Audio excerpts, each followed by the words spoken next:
Welcome to the Outer Realm with Michelle, Desrochers, and Amelia Pisano. Airing live on the United Public Radio Network, 105.3 FM in New Orleans.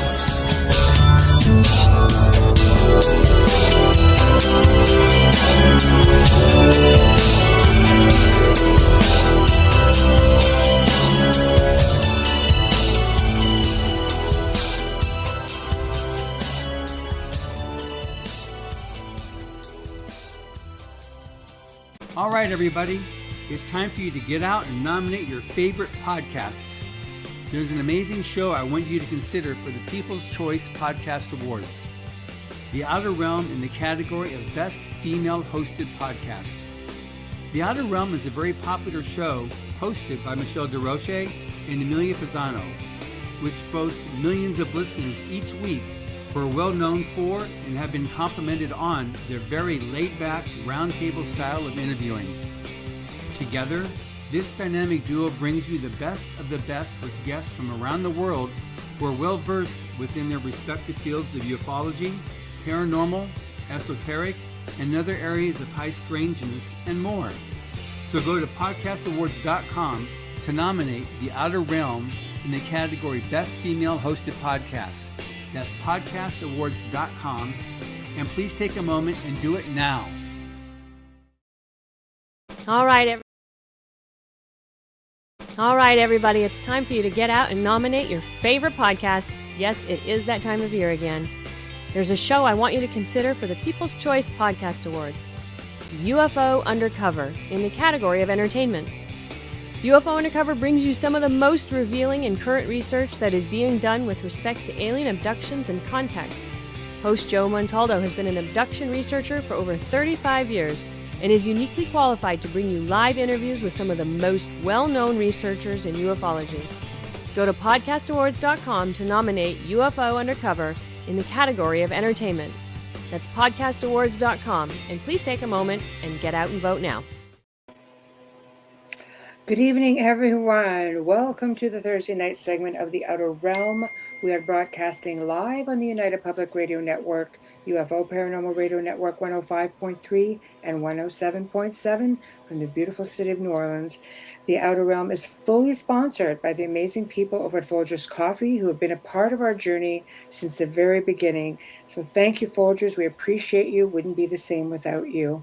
Big thank you also to Dr. Snick, the sonic surgeon, a.k.a. Justin Snicker, who is, of course, the voice and the music of our intro that you just heard. He's an award-winning composer of Halloween horror, sci-fi, and dark wave electronic music, which can be found on all of your favorite streaming platforms. And, of course, I think most popular, Amazon, iTunes, Spotify, you name it. Also, big thank you to Steve McGinnis, the artist behind the banners and logos here at the show. Big thank you to him. Check him out on Facebook and Instagram. Loads of horror genre stuff, and also will do amazing commission pieces. So please seek him out. So tonight, Amelia and I welcome back one of our personal favorite guests. And of course, he's our friend, our producer, and the owner of United Public Radio. And this would be the mighty Joe Montaldo. And we're going to be discussing, anything UFO, as always, whistleblowers, reverse back engineering, ET races, and more. Maybe we can throw in, a few other exciting things and see what he's willing to share with us. So here he is. Hello. Wait. I thought we were talking about Wayne and I was getting a cabin in the woods in North Alaska. Are you going to go find UFOs out there? Oh my God! Yeah? I thought that's what. Well, I don't know. See, Wayne, they just throw you in left field like that. Just get out there and sink or swim. Just bring one back. Bring one back. Well, I'm sure. Honestly, I'm sure there's a lot of UFOs in Alaska, just like there is in Canada and other places. I had a guy write to me about a week ago saying, we know there's no aliens. I'm like, why? He said, because no one's ever seen any in Canada. I'm like, wait, what? What? I was like, so I wrote him back and said, are you sure? I said, I'm pretty sure I've heard of some stuff in Canada. No, Joe, nothing's ever happened. We never even seen UFOs up here. So I started laughing. I call BS on that. I said, I would do a Maybe for search them. for you. I said, but this is so elementary. Just go in and type in UFOs in Canada or aliens in Canada. I said, a couple 100,000 links are going to come up. So just take your time and go through them. I said, some might be real, some might be fake. I said, they've even got, strange and weird animals running in the woods up there. He said, well, I can believe that. I said, but you can't believe there's aliens flying around. I was like, whatever. Yeah, He right. thinks El Chupacabra lives outside of Ontario. Well, I don't know that they're here, but I don't know. Maybe I thought Canada was a little cold for El Chupacabra. He likes it, in South America, in the middle of South America. So he likes to be around the equator. Something, yeah, I may find him on a Skinwalker Ranch somewhere. No, there's nothing at Skinwalker Ranch. It's not. It's just boringness. It's boringness. Saying that 3 weeks I spent out there, and look, I was like, wait, what? Skinwalker, what's going on? I was like, okay, let's go look around. I'm not kidding you. We spent 3 weeks out there, and not even so much as a. It was the only thing we found. We did find some anomalies like ultra high radiation. So actually, the reason we only stayed 3 weeks is because if you stay more than that, you're risking contaminating yourself. Do you think there's a lot of ranches in that area, and they're coming forward now, and they are basically saying, you know what, we have anomalies as well. It's not just this one. They all share the same mesa, the whole top. Yes, and they're all probably being poisoned by somebody. We're not going to mention who, right? Because we don't get shut down. But definitely, I mean, you could go right now. Anybody could do this. You can go buy one of these. Go to one of the survival stores and buy you a radiation badge. Clip it to yourself or clip it to your car, and go ride right through. You can ride through the desert right where we're talking about here, and see if the badge turns pink. Really? Before you even get close, it'll be pink. Yes, it's just a highly contaminated area. It's one of the first places cattle mutilation showed up, and the reason why is so they could test to find out if there was high radiation. It's one of the reasons I actually learned. It's one of the reasons I created the theory about cattle mutilations from spending that time out there, because I got to thinking about this. It was you're only finding cows where certain body parts move. So I started asking doctors, what would those body parts have in common? And I asked somebody in the military, and they said, well, that's where radiation would show up first. And then I asked a couple of doctors, said, yes, that's where radiation. So not only would it show up first, but it would show up in the highest concentrations there. So that's the parts that we're missing. So then the question came, why would an alien take a cow, remove its parts, and then put it back? Now, why would it do that? Because no one's ever actually seen one being mutilated. So that means they're taking them. Why? So, but they put them back. So then, and this was a sheer accident. I'm talking to a rancher, and he goes, well, thank God they put it back. At least now I can get my $7,500. And I just looked at him. So then I said, so these other ranchers, are their cows? He said, everybody who has any real cows are insured, Joe. He said, these are expensive animals. He said, a coyote could take them out. A wolf could take them. He said, a mountain lion might get one. He said, we keep them insured for those reasons. And he said this cow was dead. Does it cover like alien? No, it doesn't have to. Because all it's covered is it just covered the cow died, and they don't know what killed the cow. They don't know if the parts were taken before or after, so they have to pay out the policy. It's very slick. And so they've paid out lots of these policies. I've even talked to a couple of insurance companies. They said they have no choice. They have to pay out the policy. They can't say it was aliens, can they? Well, we're not going to pay out the policy because it was alien abduction. No, they can't go there. Do you think it's alien abduction? No, I think it's Uncle Sam abduction. I don't think the aliens would do it. They wouldn't need to. Thinking from the aliens' point of view, why would they remove the body parts when they could just scan them? They wouldn't even need to pick up the cow. They could just scan the whole cow and get all the information they need, just like they do with us. Right. So it's not the aliens unless they have a delicacy. These things are a delicacy and they just want to eat them. But still, why would they leave the cow? Why not just dispose of the cow somewhere or disintegrate the cow so you never knew they were there? I mean, they're really good about, not leaving evidence behind. So that you could say they were there, but there's usually no evidence to corroborate it. So in this case, there still isn't. And by the majority of cattle mutilations, and I know Linda Moulton hates when I say this, there are skid marks found, like from a helicopter. So, and she goes, well, they couldn't have done the blood. I said, we've been having vacuum pumps since the 60s, actually since the 50s. We could suck anything. We can suck a cow dry in about 3 minutes. Just hook it up. It's empty. It's not. We've had lasers since the 60s. Now, granted, they were about the size of this desk I'm sitting at, but we still had them. But why would, so it's just easier for us to go in and take them, check them. And you can tell because there's other really odd things. Like there's no cattle mutilations really east of the Mississippi River. And there are cattle east of the Mississippi River. There's a lot in Louisiana. There's a lot in Mississippi. There's a lot in Georgia and Florida. But for some reason, they're not being mutilated because there was very little testing done east of the Mississippi River. Almost all of it, not all of it, but almost all of it was done west of the Mississippi River. And it was done in Nevada, Colorado, Arizona, New Mexico, and parts of California. And that's where the cattle mutilations are happening now. Okay, here's a good point, Bubbles, if you want to get that. Get it, Bubbles. Oh, now you're way too low. What the hell you do, Bubbles? Bubbles. Bubble. I can't hear you. This is crazy. It's one extreme to the next. Do you want me to get this one or do? Just go ahead. Okay. Wayne says, my thoughts on the animal mutilations. I think it's all part of instilling fear into the population by hinting that it might be something unworldly behind it. Well, I would think about that. I really would. But in the very beginning, no one knew that it happened. The only reason that anyone ever found out is some UFO guy by accident ran across a case of this, but it had been going on like 2 decades before that. The government was just doing this. And unfortunately for the government, it came up, but everybody thinks it's alien anyway. So it's a cover story for the government. It's an excellent cover story for the government. You can't answer a better one. Okay, but why? It's aliens. I don't understand. Why would they want them? Because it's easy. They need to test for radiation. They were blowing up nuclear weapons, over 100 of them in that area. We have no idea how contaminated the water is, the food is, none of that. There's no monitoring stations anywhere in those 5 states except by Roswell to monitor radiation. And it is found all over the place. So by monitoring the cattle, they know if it's getting into the food. So they can stop it. So if a rancher tests positive, then they can go in and say it was mad cow disease or something and take the whole ranch out. And you ever notice the mad cow disease only happens west of the Mississippi River? So it seems like they're using it anytime they find a heavy contamination because some of those areas are going to be contaminated. There's nothing they can do about it. They didn't know the outcome of when come on, they shoved in some places, they shoved 5 nukes in one hole.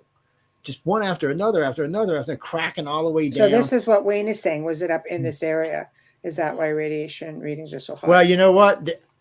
I have heard about testing in Canada. I've also heard about testing in northern Mexico, but you'd have to go through one of the military things to find out for sure. Right. I know in those 5 states they were done because these are 5 states they've talked about, what happened, how a lot of the tests that were done there. They even talked about the types of bombs that were used, but they kind of cut it short when they got to Canada or when they got to Mexico. And no, John, Mexico didn't have nukes themselves, but they allowed the U.S. to test in areas. We were paying them, I imagine. Is that Joe's magic? I was going to say that's actually Pal at Talk. R7 links, and I'm like, where is that? That's actually Pal Talk. I haven't even opened the messenger yet. That's Pal Talk. A friend of mine asked me if I'd start using it again, so I said, "Yeah, I'll give it a try." So the only reason I don't like it is they can jump on the mic, and it might actually come through on here. I don't know how that works. I don't know if they get on. I don't know if they get on the chat. If they get on the mic on the chat and Pal Talk, if it'll come through on here. Because I don't know what kind of audio this computer's got. I've not really used it for anything but doing shows. Please attempt that only during Joe Montaldo's shows, not this actual episode with the Outer Realm. Thank you. They don't have to do that for my show. You could do that on Friday nights with Joe. Friday nights could be dangerous, so I'm just saying, be careful. Yeah, you go right ahead and jump on that microphone. Just don't do it now. My Emily girl might come out and ninja kick your ass, so y'all better That's be careful. okay. As long as it's not on here. Oh, wait, I got 2 Emilys on Friday night now. Oh, see, there'd be double kicking ass going on. Double trouble. Are they aliens? No. They're from Canada. They might be aliens. I think most Canadians are aliens. One of them is. One of them is. Okay, so the closest cattle mutilation report is Missouri. That's pretty close. That's almost on the. That's all. Wait, that's what is it? 2 states out, huh? What's above them? North Dakota, South Dakota. What's Is above that like almost in the middle of us? Well, no. Now there has been cattle reports in Wyoming, which border y'all. Yeah, that And I have heard. I've also heard of them in Idaho too, but just not that many. Yeah, but that's central. That's mid central to Well, west. there's nothing above that, right? Isn't that like just wilderness above Wyoming? No, Joe. There's provinces above there. There's cities well, no, that's not right what I at the mean. border. That's not what I mean. Like Wyoming, the big state Wyoming only has 500,000 people in it. Oh, I didn't know that. I didn't know that. I mean, I thought you were referring to the provinces here. No. So I was thinking if it's right above, I doubt they got that big of a population. So we don't have cattle mutilations in Canada, basically. Well, then y'all shouldn't have. For sure? Well, y'all really shouldn't That's have. I'm asking. Technically, y'all shouldn't have because y'all have never tested a nuke. As far as anybody knows, the Canadians have never tested a nuke. As far as anybody knows. Now, I'm not saying the U.S. did not go up there and test nukes in y'all's big open wide country. Yeah, this is not going to be testing any nukes here. We have enough trouble.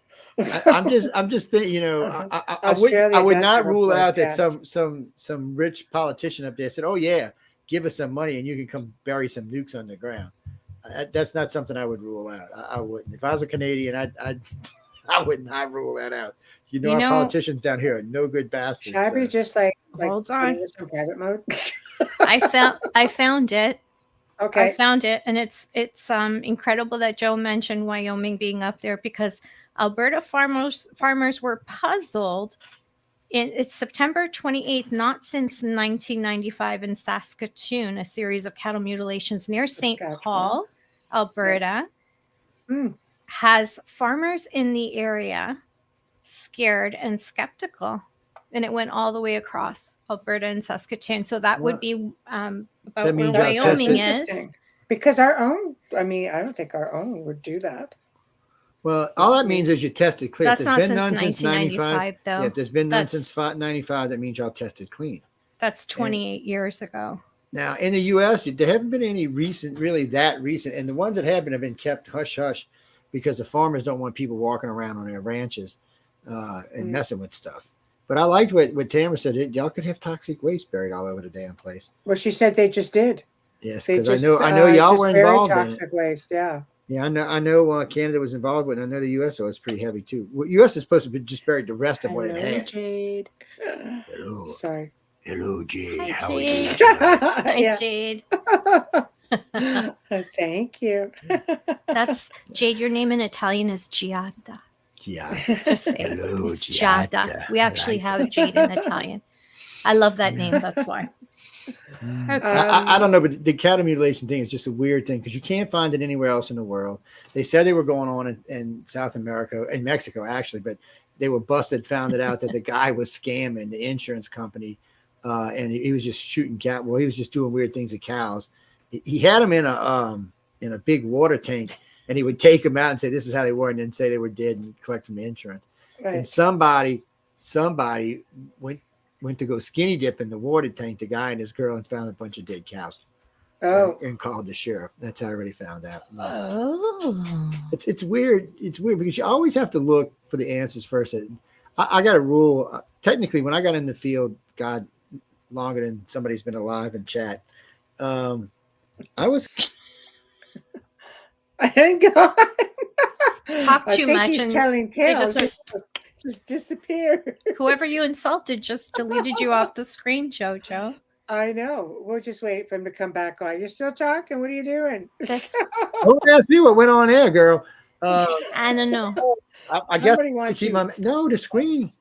The screen just threw me off. Tamara said aliens took you. Wayne said pop. Obviously, whatever we were saying, nobody wanted us to be talking about. I was like, oh, shit. Well, they don't like when we debunk stuff. It's never good. I remember when I think he was abducted and we just had time frozen. Check your watch. You see my watch? It tells time in alien times. You'd actually see, that's what I'm wondering. How many hours did we just pass? Because I want to make sure I didn't buy anything on Amazon. We'll know when you see that alien baby when Versace's staring out the window at that little baby going, hey. Oh, wait, Versace can't see. He's partially blind. They could stand right in front of him and he wouldn't even know it. Yes, but dogs don't see necessarily through their eyes, do they? No, very perceptive. Okay, so where were you before you got beamed out? I don't know. We got beamed out of here. I know. Okay, so aliens just love y'all all. That's all I can say. Peace, love, and alien to what were we- everybody. Oh. What were we talking about for real? I don't know. See, the alien said, no, we don't want to talk about that anymore. No, you said that somebody doesn't like you. You were talking about aliens. Someone in chat. You've been doing this for longer than someone in chat. I don't remember. I know, huh? I've The been cows telling in the you you water. were Oh, yeah, we were abducted. talking about that. We were debunking the one down. The cow Thank you, mutilation Tamara, in you're South America. Yes, Tamara, you got a job. Yeah, no kidding. Cow soup. That's pretty good. No, but Ew. when they went to go skinny dip, and that's what they found, and they reported it to the local sheriff. There was something like 140 cows in this thing. Wow, I'd love to see how really? big this water tower was. And Wow. In a but- water tower. this guy was a general. He went to prison, by the way. He was a lot of money he had been scamming. He had already done like 30 cows, and I think he was getting like 10 G's a cow because there was some type of they were the short Mexicans with the they had the horns that came out the side, but they had colored layers in them. They're really sought after for making jewelry and stuff after. So not so much for their meat, but for their horns, which is strange. But he was killing them and just selling them.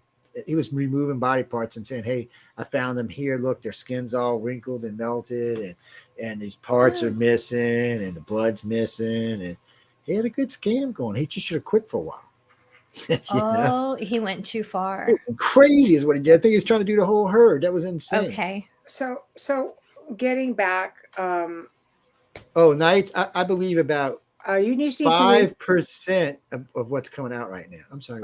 Okay, well, you need to let us read the question. To all your audio listeners, read the question. Ours are different. You than act yours. like we're never at the meetings. No, I think Joe's been abducted. I know. Somebody stepped in for the meeting. Okay, I got this. Joe Montaldo, hi Knights, welcome back. What do you think about all the reports coming out on disclosure? Ooh, how much time do you have? Yeah, because we're gonna. No, actually, I'll be honest. I only believe about 5% of what's coming out right now. Most of what I see is government junk, garbage. Came out with? I'm more curious to why right now, not the military, but Congress is so interested in UFOs and alien spacecraft. The government's no more interested than they ever have been. They're the same way they've always been, and they're still not telling anybody anything. They're like, "Oh, Mr. General, you got to tell us." They're like, "I'm telling you crap. You're a senator. You're not a lifer. Get out of here." See, it's different for the military because you can say military is lifers because a lot of them are, especially if they're going to be colonels or captains or generals. These guys are lifers, so you can trust them with secrets because they're not going anywhere. But you can't really trust a senator who might be out next I term. don't think you can trust anyone, to be honest no, with you. there are I people in think the a lot of military I people would come with a price. No, there's people in the military who don't have any price. There's no way you could bribe them. There's nothing you could do for them. If I not, don't believe that. Well, if that was true, what you believe, this country would be far worse off than it is. No, today. but you're saying no one. You're making it. No. I'm not saying no one. No, boo. Okay. So when I look boo. at this, no, because you boo, you from from Louisiana, you say boo. Yes, I know it's cute. So anyway, most people are not going to have any price that's worth pricing over because they're not going to know anything that's worth knowing. The people who really do know stuff, most of them you're not going to be able to buy. You might be able to threaten, but you're not going to be able to really buy them. There are people you'll always be able to buy, especially if they're serving in the House or the Senate, places like that. They're easily bought. People that are outside the military. Yeah, this is where most of the money. industrial secrets come from. Is people who are contractors for the government. Yeah, that's who usually gets them out first. Military people, especially lifers, because first off, if they get busted, they get executed. There ain't nothing else. You just get shot in the firing squad. Boom, you're dead. There's none of this other bullshit. You go to Leavenworth for a few years until you get shot, and then that's it. We still execute traitors. So most military guys, or even military females for that matter, are not going to trade out the country. So if they were, we'd be in a much more dangerous, precarious situation than we are. So today. do you think maybe that this is done with permission? Because we have two really good comments here that would make some sense. Well, to go back to what the Amelia knowledge, was so we just don't saying, get first mad. off, some people are approachable, so you always have to keep that in the back of your head. Oh, that's what spies are, right? That's why I'm saying. And then you've always got your unfortunately your government that can't be trusted. I mean, I agree with Jada.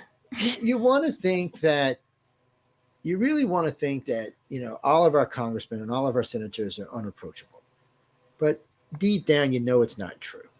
It's like Trudeau. We know Trudeau might as well learn Mandarin. Okay, and it's not just Americans who think that, or Mexicans or Brazilians. You're looking for miracles. That, So the problem is here is we know we've got issues as countries, and how you straighten these out. So this is a distraction, is what this. Oh, come on! What the hell? we can still see. Oh yeah, but I can't see y'all. It just goes. It's the scary part is you're the one running everything. I'm not running anything. It shouldn't be you. No, I know, but it shouldn't be you dropping. I'm talking about the whole network part. I'm not doing that. Y'all in control of the network tonight. I'm just sitting here. I'm not even on it. Technically, I said I'm not getting blamed for a change. Yeah, well, I'm not even on a network computer tonight. I'm just on a personal computer tonight, which I don't know why it keeps doing this. We'll just keep moving the mouse around, I guess. So basically, going back to, let's face it, whistleblowers. There's a lot. Like Bob Lazar. There's one. There's another big one. But why do you believe Bob Corey Lazar? Good, Dr. Greer. Sort of like, man, Dr. Greer. I would never believe a word of Dr. Greer ever came out of his mouth. No, but he's titled and labeled a whistleblower. We're not saying that we believe them. No. Greer doesn't know anything. People Greer knows stuff, supposedly. But Greer's been wrong. Think about it. So I did this just recently for something I'm going to be doing at the Washington Press Club in a couple of months. So this is how Greer breaks down. You can go back to 2005 and listen to the entire thing. Now, everything that was said in there was all stuff that was supposed to come to pass, which none of it has come to pass. It's kind of like Al Gore's 2016 date for when he made his movie. None of that came to pass either. I never saw that. You have to judge people by what they say and by their actions. Well, when you say a bunch of shit and nothing happens, ooh, you look pretty stupid. Nobody wants to talk about Greer because Greer makes money. I mean, his average, to go out with him on an average to go watch the spiritual aliens out at night on the beach is $3,600 a head. It's probably more than that now. It was $3,600 a head. It's probably more like $5,600 a head. So, really. I mean, and what does he know about spirituality? See, he was a doctor at New York General in the emergency room. And why did he quit a lucrative career to become an alien chaser? I don't know. It's pretty life-changing for people. It really puts. But what changed his life? He didn't see anything. He didn't have an experience. Wasn't he a surgeon? I don't know. They go back and forth on it, but most people say that he was asked to leave New York Hospital. Emergency room doctor. That's what he was. Emergency room doctor, not a surgeon. Most of the stuff you find out there about him, when people that know him say he was asked to leave. That's why. I don't know because my opinion. I don't believe everything he says. I don't. You shouldn't believe anything he says because nothing he said's come to pass yet. I just said I don't believe everything. But I mean, if anything he would have said for he's been in this for 20 years now. He's not wrong about JFK though. Actually, it's 18 years, but JFK has nothing to do with him. JFK no, but he's not wrong about that whole theory with JFK and Marilyn Monroe. He's not wrong. His theory though. He's just reciting about a dozen other people. That's not. I understand your point. There's a lot of people out there who are theorists. Yeah, I understand your other point. People he makes about $150,000 to $250,000 a year off of ufology. That's really? Bull. No, that's truth. No, not you. No, it's bull that he can do that. I'm not saying you. He's taking advantage of everybody in the field, and he's not really giving anything back in return. He's getting a bunch of bullshit back, but nothing he has said has come to pass. I liked Stephen in the beginning. I really did. We worked with him. We had meetings with him. We did shows with him, and then I started realizing as time went on, I started hearing about he wants you to come out on this retreat. It's $5,000 a head. I was just going to say he wants you to come out to this beach. It's $36 a head, and he would never take less than 12 people. You do the math. Man's making 40, 50 grand a trip to the beach. So do you remember the Russian scientists we talked about who were doing this in the 80s? Yes, they were doing CE5s at certain military bases to bring ET to them. Wow. And then why would ET come to you? I mean, if you're not a contactee, why would they come to you? They're not. They're going to be like, who are you? They have no interest in you. Okay, but these people that go to these CE5 experiences and pay for, have these experiences and pay for the event are saying they've had experiences. Yes, of course they are. You pay $5,000. No, he's not. He's not creating them. And I've been He's to a not couple the only of them. one out there doing these events. So, No, I know. So when you he's pay almost that like a kind of snake money, oil when salesman. you pay that kind of money, you're going to pretty much have an experience no matter what. Even if you force yourself to have the experience, you're still going to have the experience some way. But first off, the experiences aren't in common. They're rarely the same experiences, but they're having the same place in the same beach with the same aliens. You see, that's iffy skiffy right off the bat. There's always going to be a tie into every alien, whatever it is. If the Greys take people or visit people in a particular way, in a particular manner, we've got way more contactees now to know that they do things in an order, and they're not going to change that. They're not going to change it for Steven. They're not going to change it for anybody. They're going to do things the way they want to do it. Okay. And why you have to ask yourself, why would a Grey, let's be honest, want to have any kind of spiritual event with a human? Can anybody listen to this show? And I know there's at least 2-3 million people listening. Anybody listening to this show, can you give me one credible reason why the Grey would want to have a spiritual thing with the humans? I'm putting my hand up. Go ahead, speak, woman. I'm like a speak. student. Because Me, me, we're me, me. freaking Speak, exceptional. woman. Some of No, us. we're not exceptional. Some of us. We're not I'm for them. okay. Are you trying? Okay, think of this theory. All right. Now, this is not my opinion. If you're listening, watching, please, this is not We opinion. love you, This is just Amelia. something Don't I'm worry. throwing out Just there. spit it out there, baby. Do you think that perhaps Dr. Greer is working with someone who can lab something out there as an experience? Well, Maybe they're not Grace. Maybe they're something. they're probably being mill-labbed, but Greer's Greer's got himself in a precarious situation. So Greer can't really bunt up against the government at this point because He's got more lives than done. JT because there's hits on him, and I don't want anything to happen to him. Nothing's gonna but happen to Greer. Greer belongs to the government. He's belonged to the government since day one. that was you my cannot get that many government witnesses to come out for you unless you're connected to the government. That was There's my no other point. way to Thank do you. So Thanks, Joe. So knowing that tells you right off the bat. All right, 56 kind of aliens. Nobody's seen 56 types of aliens. Right now, nobody's seen more than, I think, 6 or 7. Right, and that's a stretch, too. And that's a stretch. Yeah. 100 different type of craft. I can think of 5 right off the bat, and I can think of variations of those 5, but it's still the same craft. Might be bigger, might be smaller. Do you find CE5? Like I ask everybody this. Do you find? Sorry, Okay, you know what? Yeah, that's Sorry not Joe. about I that. like really had enough of you. Sorry about that. Do you think that before we get to Jade's question, do you think CE5 is safe? Do you think people should be doing this? Well, yeah, I think they should do it all the time. Knowing Because what unless you know. I think they should have a ball doing it. I think you should have go out and a lot of fun. I don't think you should pay money for it, by the way. If you're paying money, you're getting ripped off because I anybody don't think you need to. You don't. If you have the ability, I know you want somebody to show you how to do it. But first off, aliens are not going to come to somebody who's not a contactee. And Dr. Greer is not a contactee. So they're not going to come to that. Now, it doesn't say they won't. About that, I'm positive about it. He sure claims he is. He's not. On ships. We've shaked hands. I know for a fact he's not now. So it's not even that. He just doesn't know enough about the Greys to be a contactee. He just doesn't. But there's other races other than Greys. Not visiting a planet. There's only 3 races allowed to visit this planet. That's it. The Greys will take out anybody. Well, 4. They'll take anybody else that comes here out. That's what they're here for. They came here because of stupid reptilians and humans were going ape shit on our planet, making all kind of freaking trouble. So the light being said, you know what? Go get them before they start another freaking intergalactic war. Because they'd all just come out of a big war. So they came here and said, look, they went from the reptilians and the humans doing the majority of contact on this planet to the Greys doing the majority. So now the Greys do about 60% and the other 2 about 20% each. And they came here just to stop these 2 moron groups from starting a big intergalactic spat on our planet, because they were just going to town. Because you had this so you had the Sumerians, which we're talking about in the Rebrew and all this stuff coming here, which we know isn't true. Now we know that Planet X doesn't exist in the way that they say Planet X exists. So science has already proved that can't work. So maybe a spaceship, but not any giant moon. It would have destroyed our planet as it came through. So wow. So we know that's not true. We also know that the Dogon talk about Numuro. Well, they're reptilians.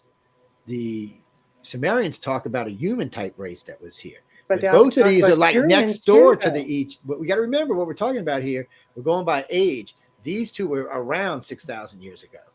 So the Sirius, so is the race from Sirius. Well, There's a lot of ancient stuff with them. Okay, Sirius are the humans.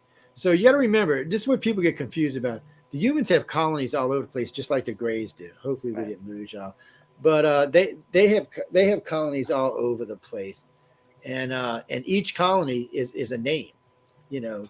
So it's like the Dogon. I mean, it's like the Dog Store or any of the other ones. That's reptilian colonies, but that's not where they're actually from. But it is still reptilians. The humans and reptilians have quite a few colonies around. And that's why so many people got confused in the early days about what's an Anunnaki, what's this, what's that, what's this, because they didn't realize that they were going by their colony name, not by the race name, which, by the way, no one knows. To date, no one has ever repeated the human aliens race name, for that matter, the reptilians either. They've never told us. Mm-hmm. So you can go ask a lot of people, and they may come up with some bullshit names, but you will not find it in any group easy. of Our network contactees. owner would be really upset that you're cussing right now. That's right. It's he can cuss though. So but you'll never find any coherent group of contactees that will give you a single name on the humans or the reptilians, because they don't have them. They'll give, somebody will tell you this, somebody will tell you that, somebody will tell you this. But if it's a real name, then all the contactees would know it. Mm-hmm. But they don't. And I don't know what the reason is why they haven't told us. I know they've told quite a few times that the Dog Store and all the Dogon is just it's just a colony. It's not where they're from. Supposedly both races are have several colonies. Actually, from what I understand, several hundred colonies. So when they're visiting here, it's still the same race. It's just a different colony. So you might have someone from Sirius visiting the planet. You might have someone from this group or that group. And remember, they have different names for them than we do. So why would we call them the name? So we're naming these for the aliens. Well, Jade has a good question here. Very good question. Jade asks, Jada. I'm going to do that too now all the time. Jada. I'm waiting for her to whip out a lightsaber. Jada. Like Jada De Laurentiis. It's Jade. What if we can't pronounce it because it doesn't have an audible enunciation? I will not rule that out, because there are parts of their language we're not going to be able to speak. And remember, for the most part now, they don't speak anyway. They're telepathic. But I would not put it past it that it is something, because I know with some of the human and some of the Greys names, their names themselves are unlegible by a human. We can't pronounce them. We can try to pronounce them. So that's why you hear me sometimes give them shorts, like that's Bob. Well, that's not actually Bob, but that's what we call him. So, but a lot of contactees name their visitors themselves. That way they don't have to try to learn some name that's 360 characters long with 50 syllables. There's just no way we can pronounce it. Our minds have not evolved to that state of being yet. But we're getting there. I mean, we're doing better. Look, every year we're doing better. More and more people are coming forward. More and more people are sharing their part of the story. And to me, it's always been the same thing. I listen to every abductee and contactee I can. Currently, the organization has about 114. We just counted because I guess got a new computer to put them on. And so the thing of it is we just look for things that the same. We know there's going to be differences, but we also know there's going to be the same things. All contact are going to have same variables in them. The way they pick you up, the way they knock you out, the way they communicate with you, certain sights, smells, and sounds, certain colors are all going to be the same thing. And knowing those is the difference between knowing what a real contact is and what's not a real contact.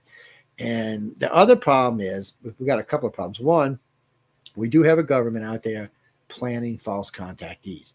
We also have a problem with people, how can I say this politely? People who have had a kind of life where this is actually a better thing than their life.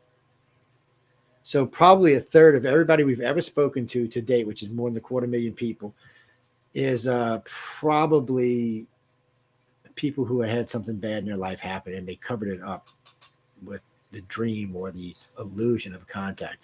I cannot tell you how many times under regression that some type of abuse came out. And it's a lot of different kinds of abuse, not just one kind, but a lot of different abuses come out.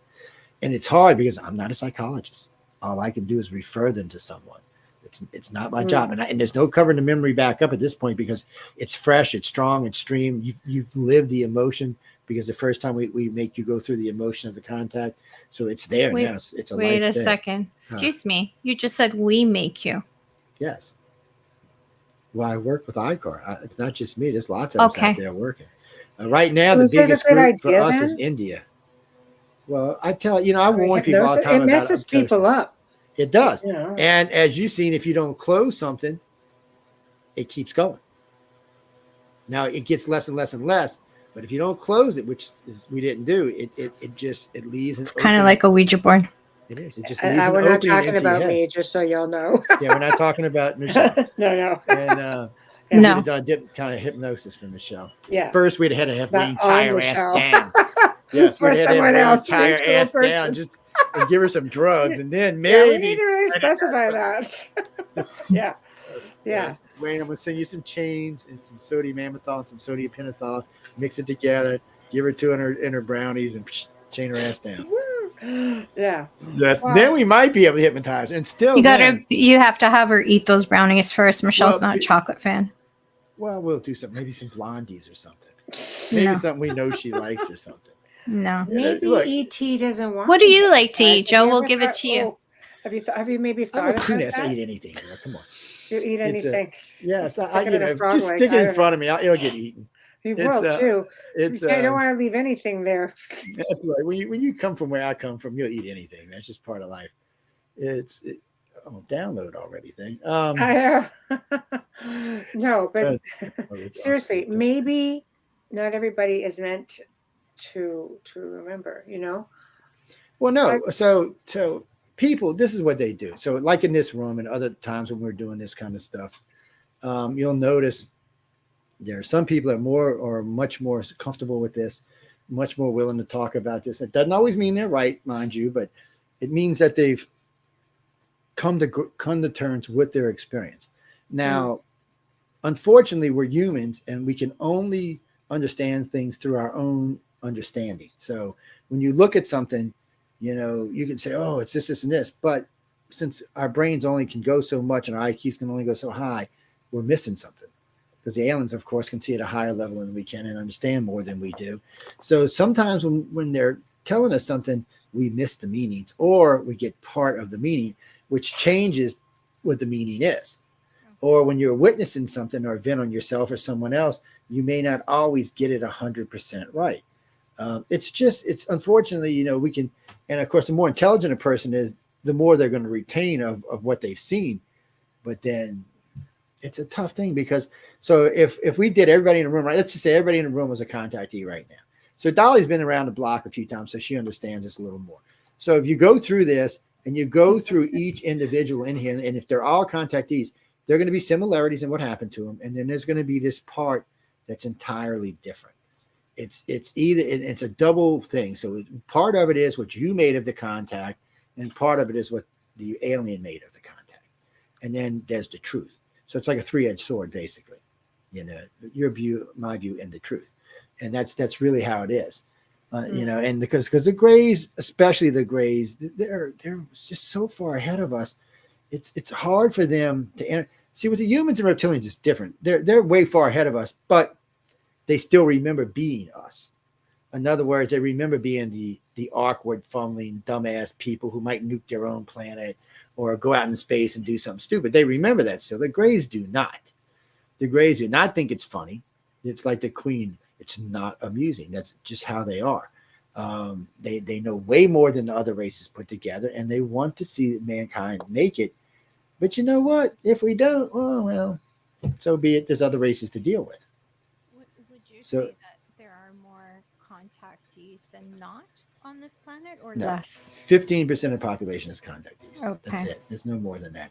And the reason why is that 15% fits a couple of rules.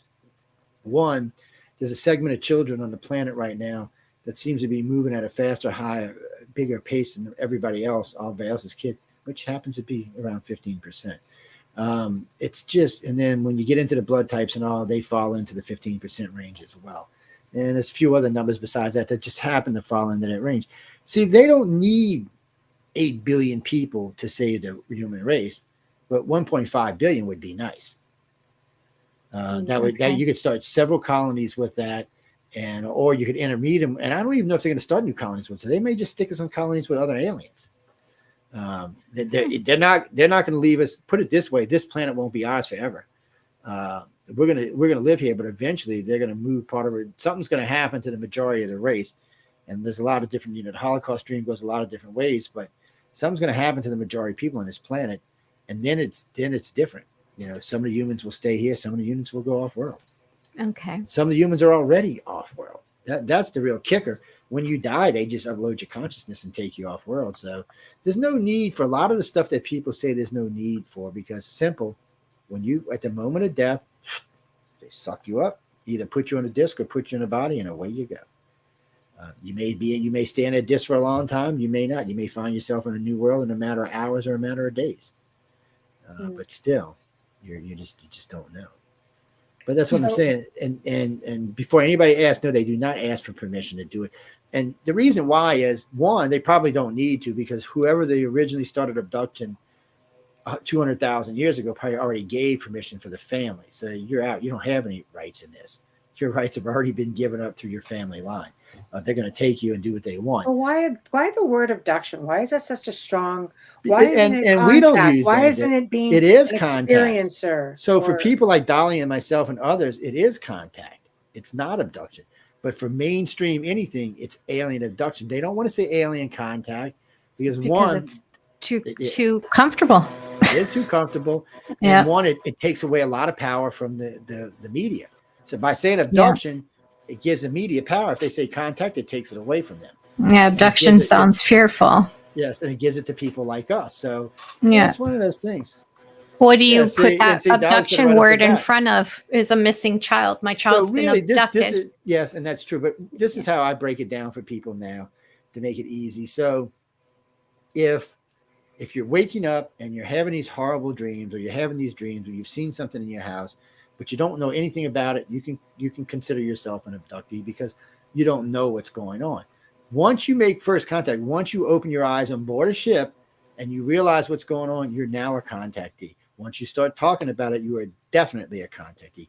Dolly's not even really a contactee. Dolly's more like a communicator, or there's a couple of other ones. She could be considered a what do they call them?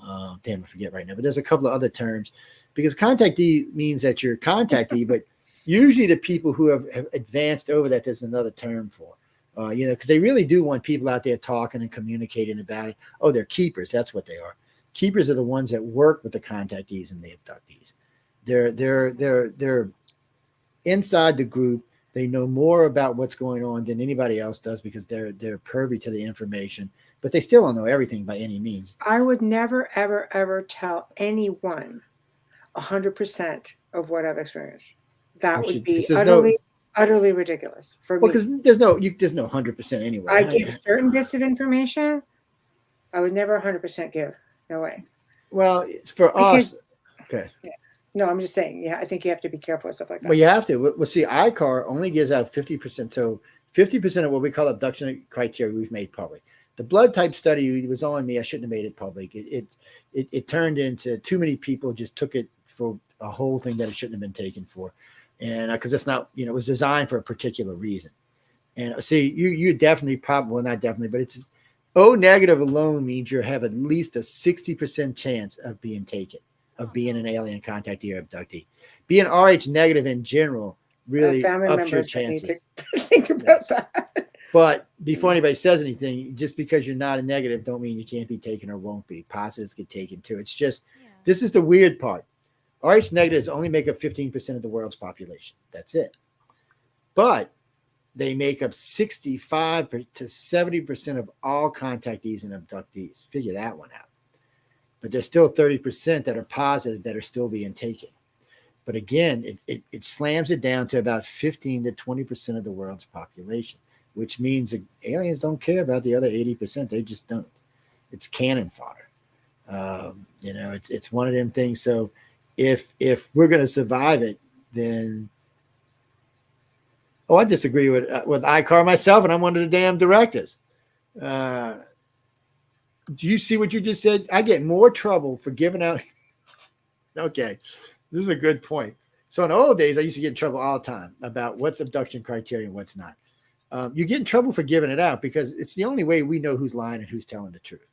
So when I'm doing an interview, or any of our directors are doing an interview for that matter, they're going through a list in their head. They're going through a list of keywords, and they're looking for certain things that they want to hear this abductee or contactee say. When they hear them, then they know they're on the right path, and it warrants a serious investigation.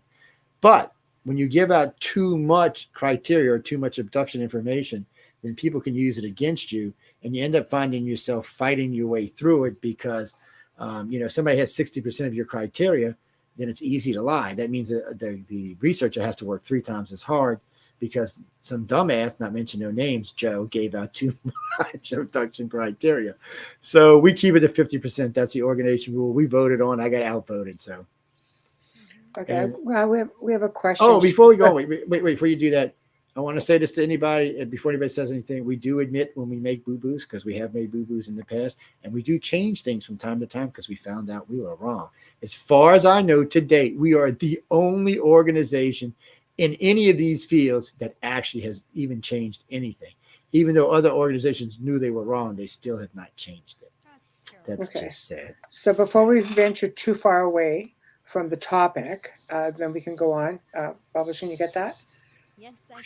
Thank you, Terry. Welcome, Terry. Do you think that that's where a lot of missing people have gone then? Well, I'm guessing abduction?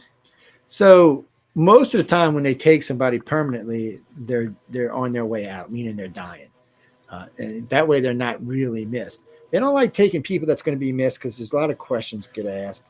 And it also can cause harm inside family members where other abductees may live. So, usually if there's one abductee, there's more. Occasionally you'll find an abductee out on their own because they've just could not figure out how to live with life wherever they were and had to get out on their own to strike it up. Because some families have, families that are supportive and some families don't. I mean, some families, if you walk up, I've had friends and I've seen people get divorced because one said they were being taken by aliens and the other ones didn't. I will tell you a little secret though. So far, every marriage that I've seen now where the 2 people were abductees or contactees, and some of them now are going on 30 years. None of them have ended in divorce. None of them. And they know so much. Well, because first it's 2 reasons. One, they spend time chatting with each other online, and so they learn a lot. But they spend a lot of time on board the ship with each other, so they learned even more. They became very comfortable with each other. They get married. It's like being on board the ship. They're all happy doing their life. And when one gets taken, the other one's there for support. It's a different way of living. It's a much better way of living than the ones where, there's no support. It's hard to live with somebody if you're having this happen to you and they don't believe. Sometimes it's not just belief, it's fear. It is fear. Sometimes it is fear. They're afraid of what they can't control. Nights. Technically, there's 5. I always say there's 4, but it's technically 5. So there's the light beings who rarely come visit. And they don't usually come visit in whole either, by the way. Let me correct that. They usually take a piece of themselves and stick it in somebody and send them to Earth. So the question to Joe's answer. The question to Joe's answer is: you said there are 4 races coming to the Earth. Yes, Who is the 4th one? Thank you. This is what happens when your boss comes on the show. Yeah, y'all supposed to be working the buttons, not me. See, if I was working buttons, this stuff wouldn't You're happen. not supposed to read anything unless it's on the guest screen. All right. I'll be so anyway. So Instead of the master one. As far as the light beings, they rarely do come to Earth. They usually are part of one of the races that visit. They can't really get around humans that much. If they came here as intact, they would burn up any human around them. They're like, I guess the best way to call them would be like liquid plasma. And then you've got the grays, the reptilians, the humans, and the white. And of course, we can always count the cleanup crew, which is the browns, but they don't come to visit. They just come to clean up. The tall whites. Yeah. The tall whites and then the browns. We have enough evidence for the tall whites. And that's the problem. So we're talking 5 races here that we have evidence for. Where's the other 51 races that we're supposed to have evidence for? And there's none. Now, there is one alien that goes by Khufu or Khufu, whatever his name is. So he does appear from time to time as like a guy who intervenes, like people who are being abducted or people who are being taken by government, like the MILAB. He's been just seen. He's big, tall, kind of weird looking thing. And he just intervenes from time to time.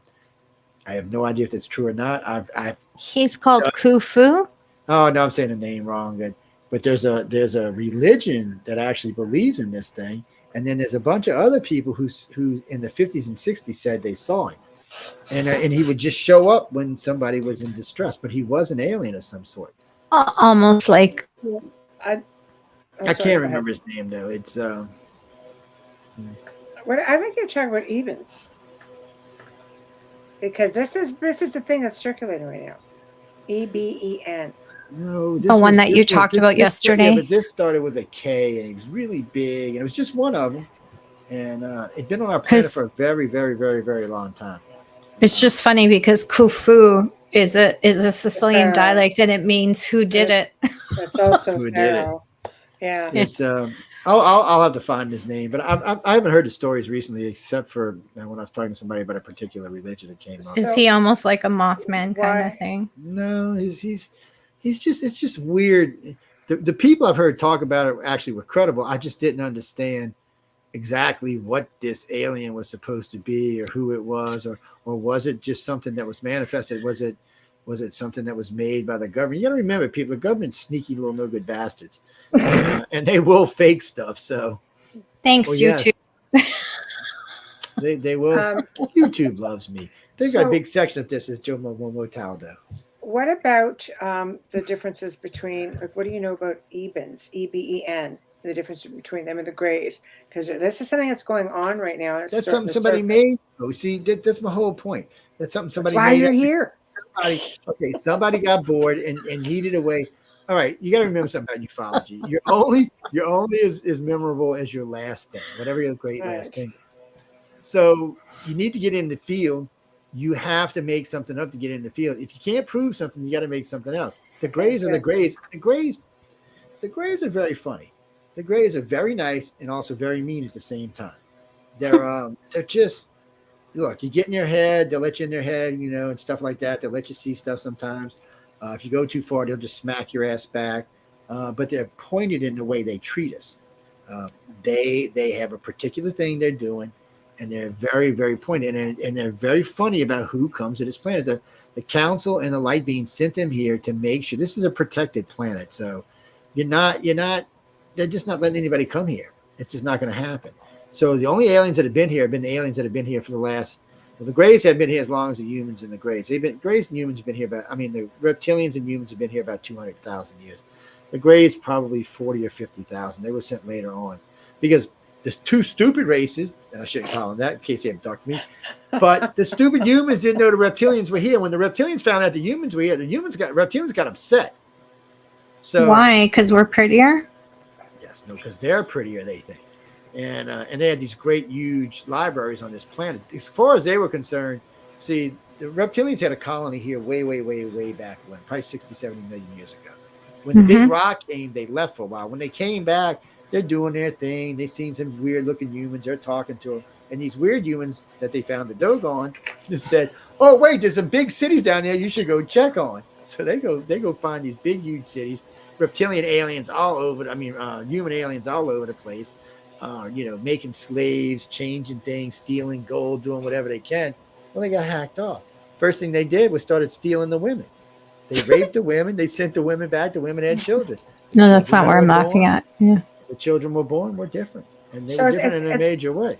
It sounds to me that with these Ebens, whatever, anybody who's interested, I like to bring things to the surface because I research a lot. But if you check out Gaia on a show called Cosmic Disclosure, season 17, with Emery Smith, who I really like. But anyway, they're talking about this. So go check it out. I'm only the messenger, but I thought while we're talking about it, bad like putting out disinformation. Shame on you, Michelle. Shame on Michelle. They may have the clip on YouTube on Gaia's channel. Yeah. They actually do have a clip of it. I like to bring things to the surface because I want it straightened out. I want to know if it's misinformation. I want it to be labeled misinformation, and I want to bring it out. We have a lot of listeners who trust the information that they hear over here on the show, and there you have it. So I don't know enough about it. I haven't watched the segment, but I came across it. I and know, I Dolly. thought, We you know got to what? teach I want these to rookies, ask. man. We got to teach these rookies. I know. I want to ask. That's all I'm we got saying. to teach these rookies. I don't know who you calling a rookie. And you got to remember to start off with, and this is probably why the dummies confused.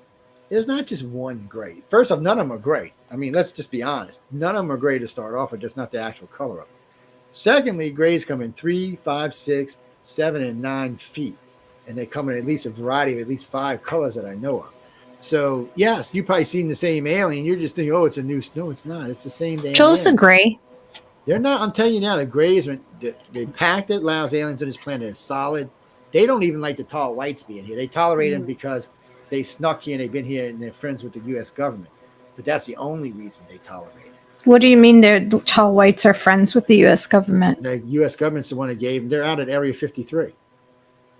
They've been out there now for 50 years at least. Area 53? Yeah, there's several areas out there. That whole New I Mexican didn't know there. I So only know look, of 51. Like, I don't know. If you ever go look at the map, so you go look at the map in Las Vegas, you'll look up and to the right, you'll notice there's a big empty area that goes all the way around that. Well, that all belongs to the government. It's all a no-fly zone. So you're saying Nevada? Yeah, it's pretty much half the state. Okay. But it's Can not I just just any- say something? And we're not going into this topic.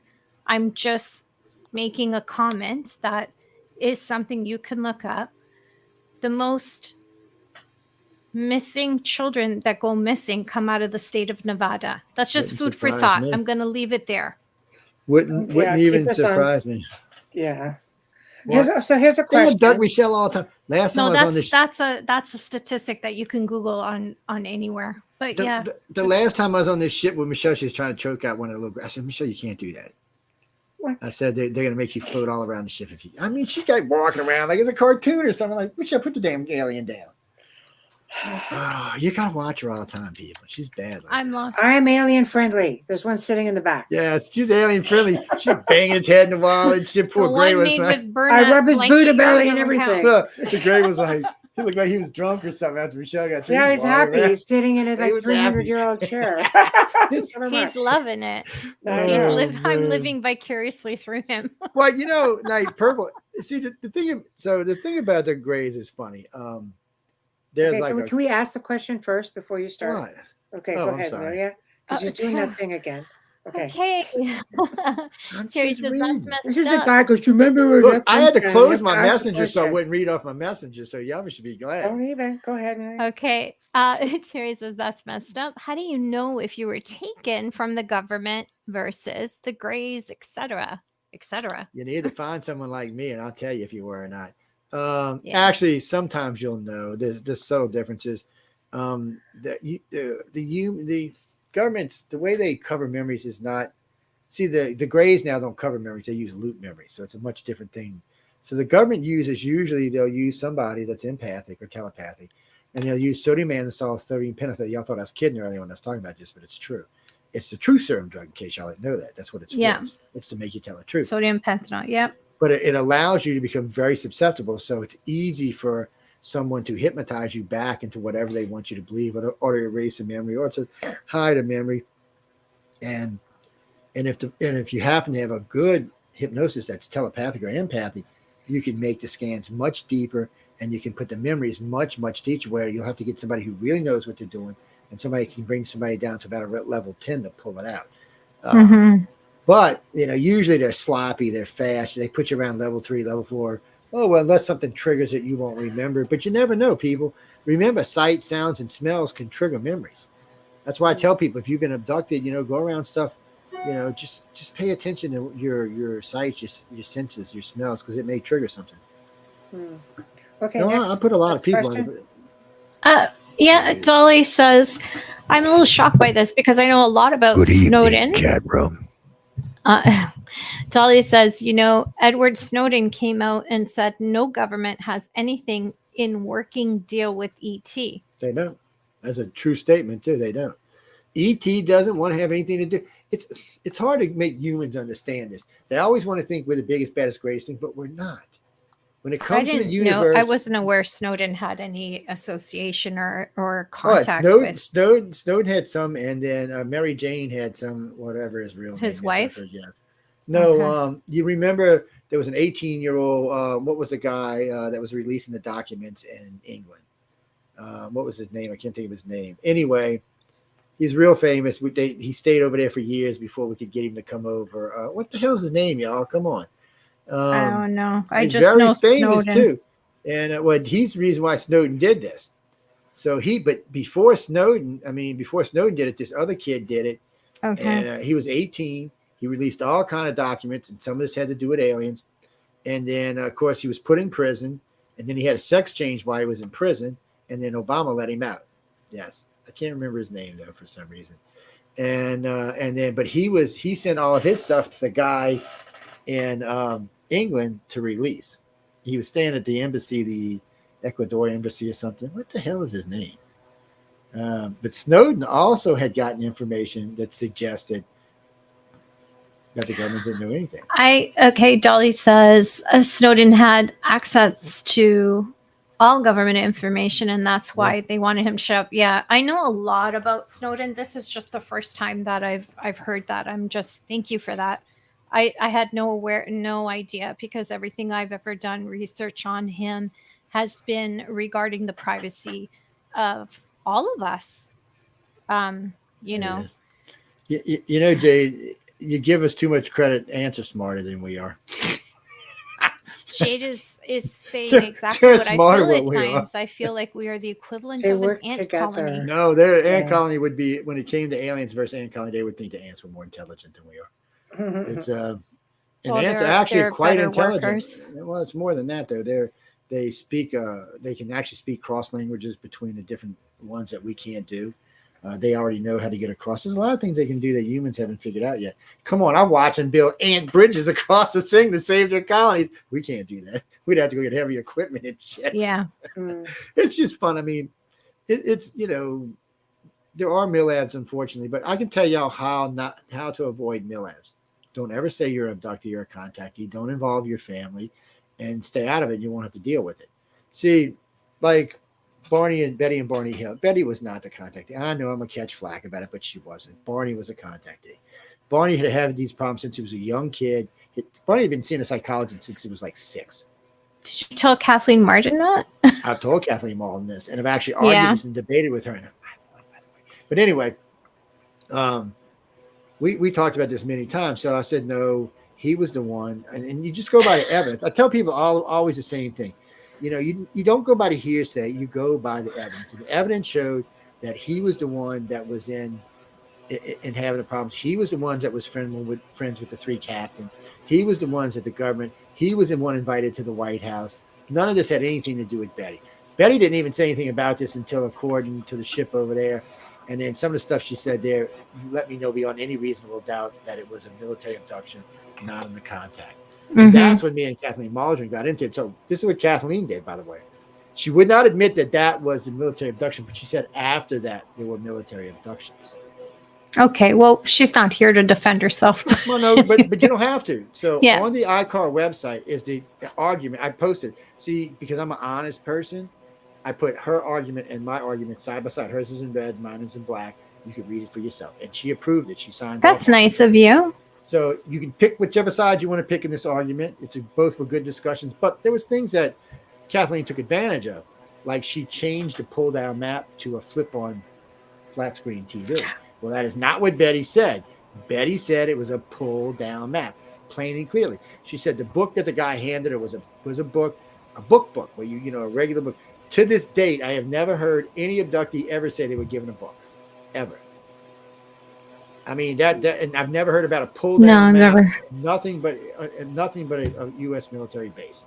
I have never heard that on any abductee at all. Usually they're like, oh, there's this weird screen thing and it's lighting up the side of the walls and it's floating. There's shit going everywhere. I have no idea what I'm looking at. That's what you usually hear. And it's not like a little TV. It's like the whole thing lights up. So there are things like, and then there was stuff like they came to the car and walked them out of the car and then walked them up a ramp. 4 steps actually into the ship. Okay, to date, I've never heard anybody walking up steps to a spacecraft ever.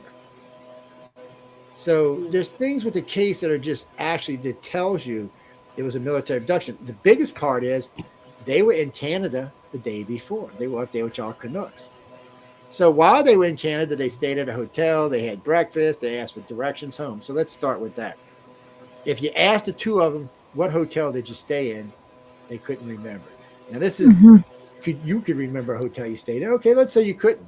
So later that morning, a couple of minutes after you checked out, you were sitting across the street at the restaurant, which I couldn't remember the name of, looking at the hotel sign. Both of them said this, by the way, and still couldn't remember the name of the hotel. Then later that day, they stopped and asked for directions to get home back to America. One of them said he was a redheaded white Irishman, and the other one said he was a black cop. Barney said he was a black cop. She said he was a white Irishman. Okay, that's two entirely different descriptions of the same person. But that's an impossibility. Couldn't be possible that they had two if different experiences? Yeah, if it was a Mill Yes. That's what I'm saying. Not because it wouldn't have happened with an alien. That's not how. No, you're not going to have a police officer come to you as an alien. So what happened is we know they probably never stayed at the hotel, or if they did, they were taken either right before they got there, or right after. When they were re-released, they were probably the first thing they seen was probably they probably saw this person and they stopped, not realizing that was their first contact with the government. That was a check, and that was just a check to see if they had actually been taken, because they've been following Barney his whole life. So they always had someone tailing him. So once they knew that, they set up the military abduction in wherever it was, Vermont, or wherever it was when they came back into the United States. For some reason, they didn't want to military abduct them in Canada. I guess it would have been a vagrant thing of, sovereign territory. So they waited till they got back to the United States. They report seeing this thing. Well, they would have been easier spotted because they said this thing floated along, and then it landed, and then the stairs came out, and then people, not aliens, 4 men dressed in black shoes, black pants, black shirts, and black duckbill caps. That sounds American. Looped their arms underneath them and brought them back to the craft. Now, when they got to the craft, they took skin shavings, with a razor. They took fluid samples. They took all kinds of samples, but samples you would hear like the CDC tape. There was also 2 people there dressed in what you would consider C2C outfits, just like Travis Walton's seen. So that's the recovery team. And that's the team that did all the experiments on him and sent him home. Then she's talking with the guy. Yeah, remember, this is her own words.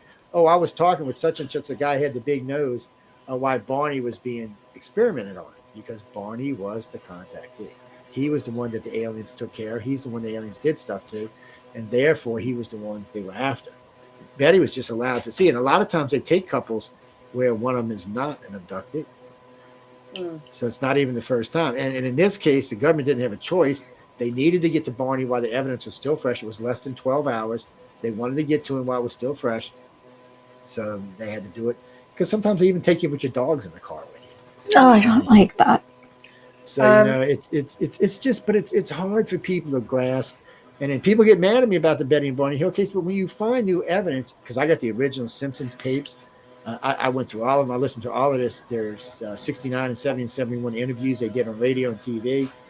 And I mean, come on. It's no doubt who was the abductee, and there's no doubt when it happened. But because because Kathleen had wrote a book and she was pigeonholed into it, she had to stay there. If she would have been smart, she would have just said, hey, look, you know what? We need to re-edit this book and re-release it. That would have been smart, and it would have sold more books. Okay, we're going to actually pause there. We have some promos. Hello, Dolly. Jade, where are you at? But you talk. I'm just talking. You're trying to commandeer the damn show again. I swear to freaking Hello, God. damn right. How you doing, baby? Okay.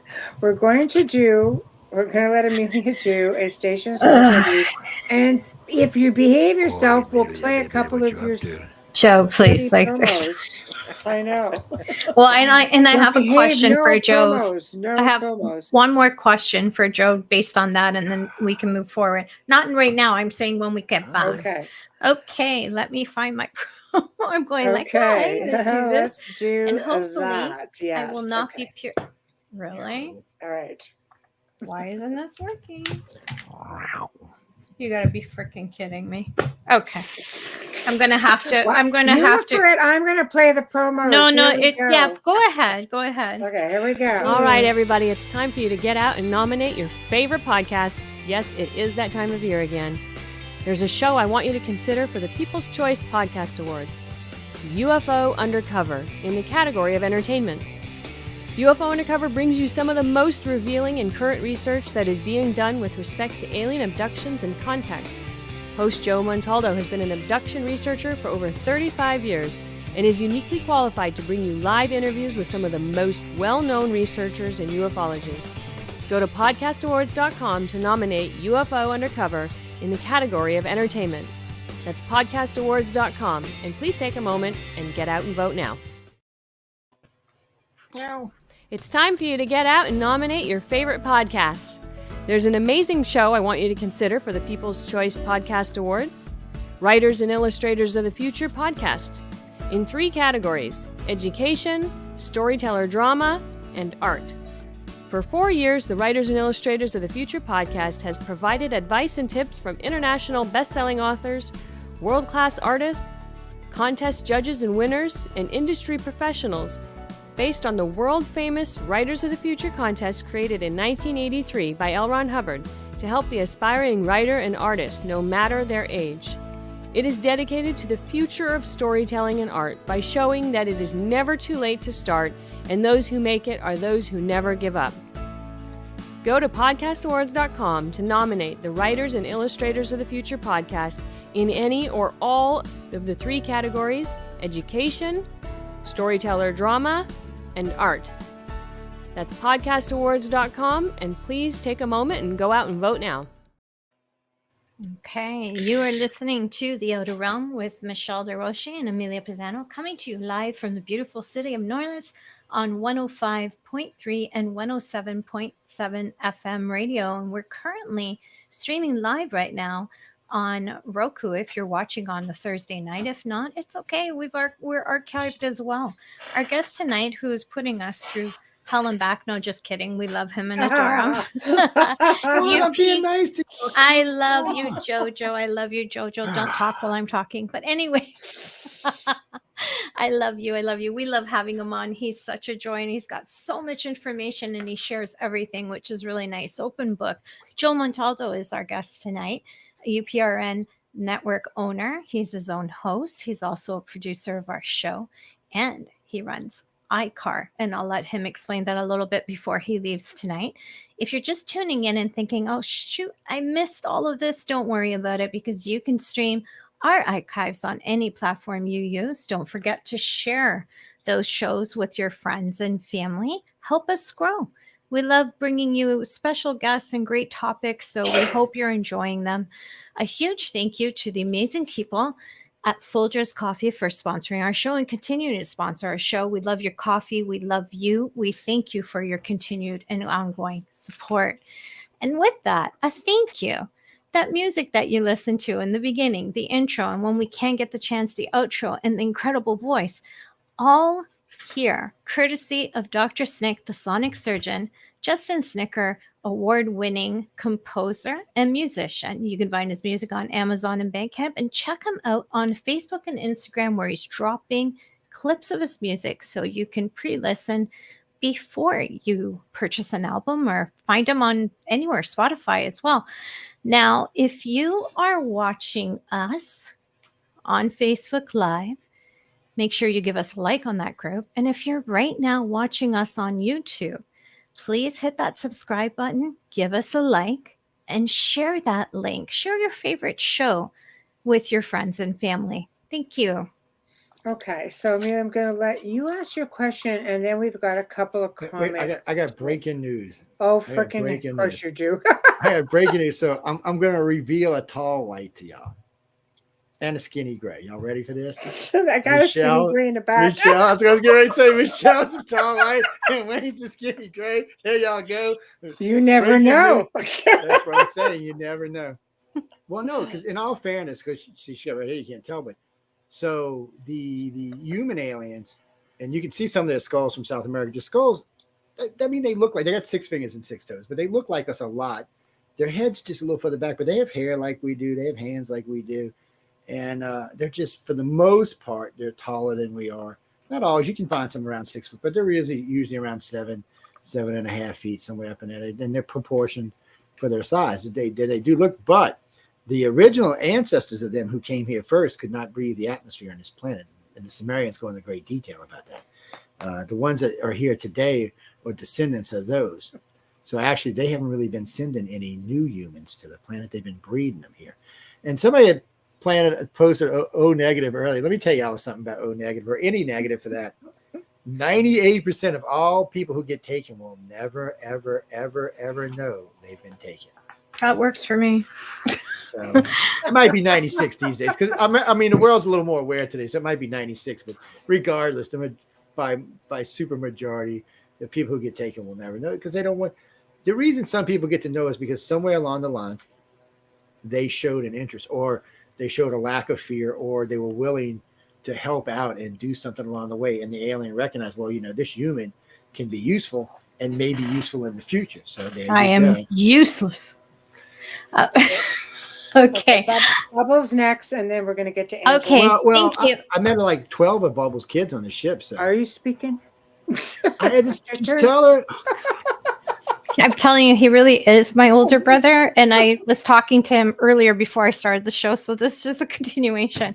It was a warm up. There you go. No. He was very, very kind and loving, unlike you today. But he's not a brother, and if he was kind and loving. Let me give this guy's phone now. I'm not gonna talk with this guy. My brothers have always treated me like a princess when it comes to stuff like that. What I wanted to ask you, because it has been years since I had the pleasure of interviewing Kathleen, and I don't think Kathleen's a nice lady.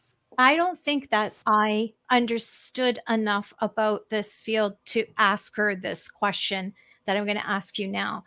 Did they ever report their clothes being put on misplaced, missing, anything of theirs missing? So they had a dress. They had Betty's dress.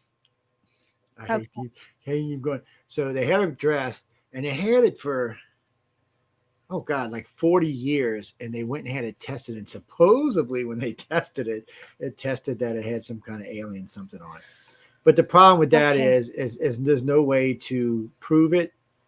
Yeah. And, what do you compare it to then, right? Besides that, it was 40 years laying around and, being moved around and stuff. So it's hard to say it was anything.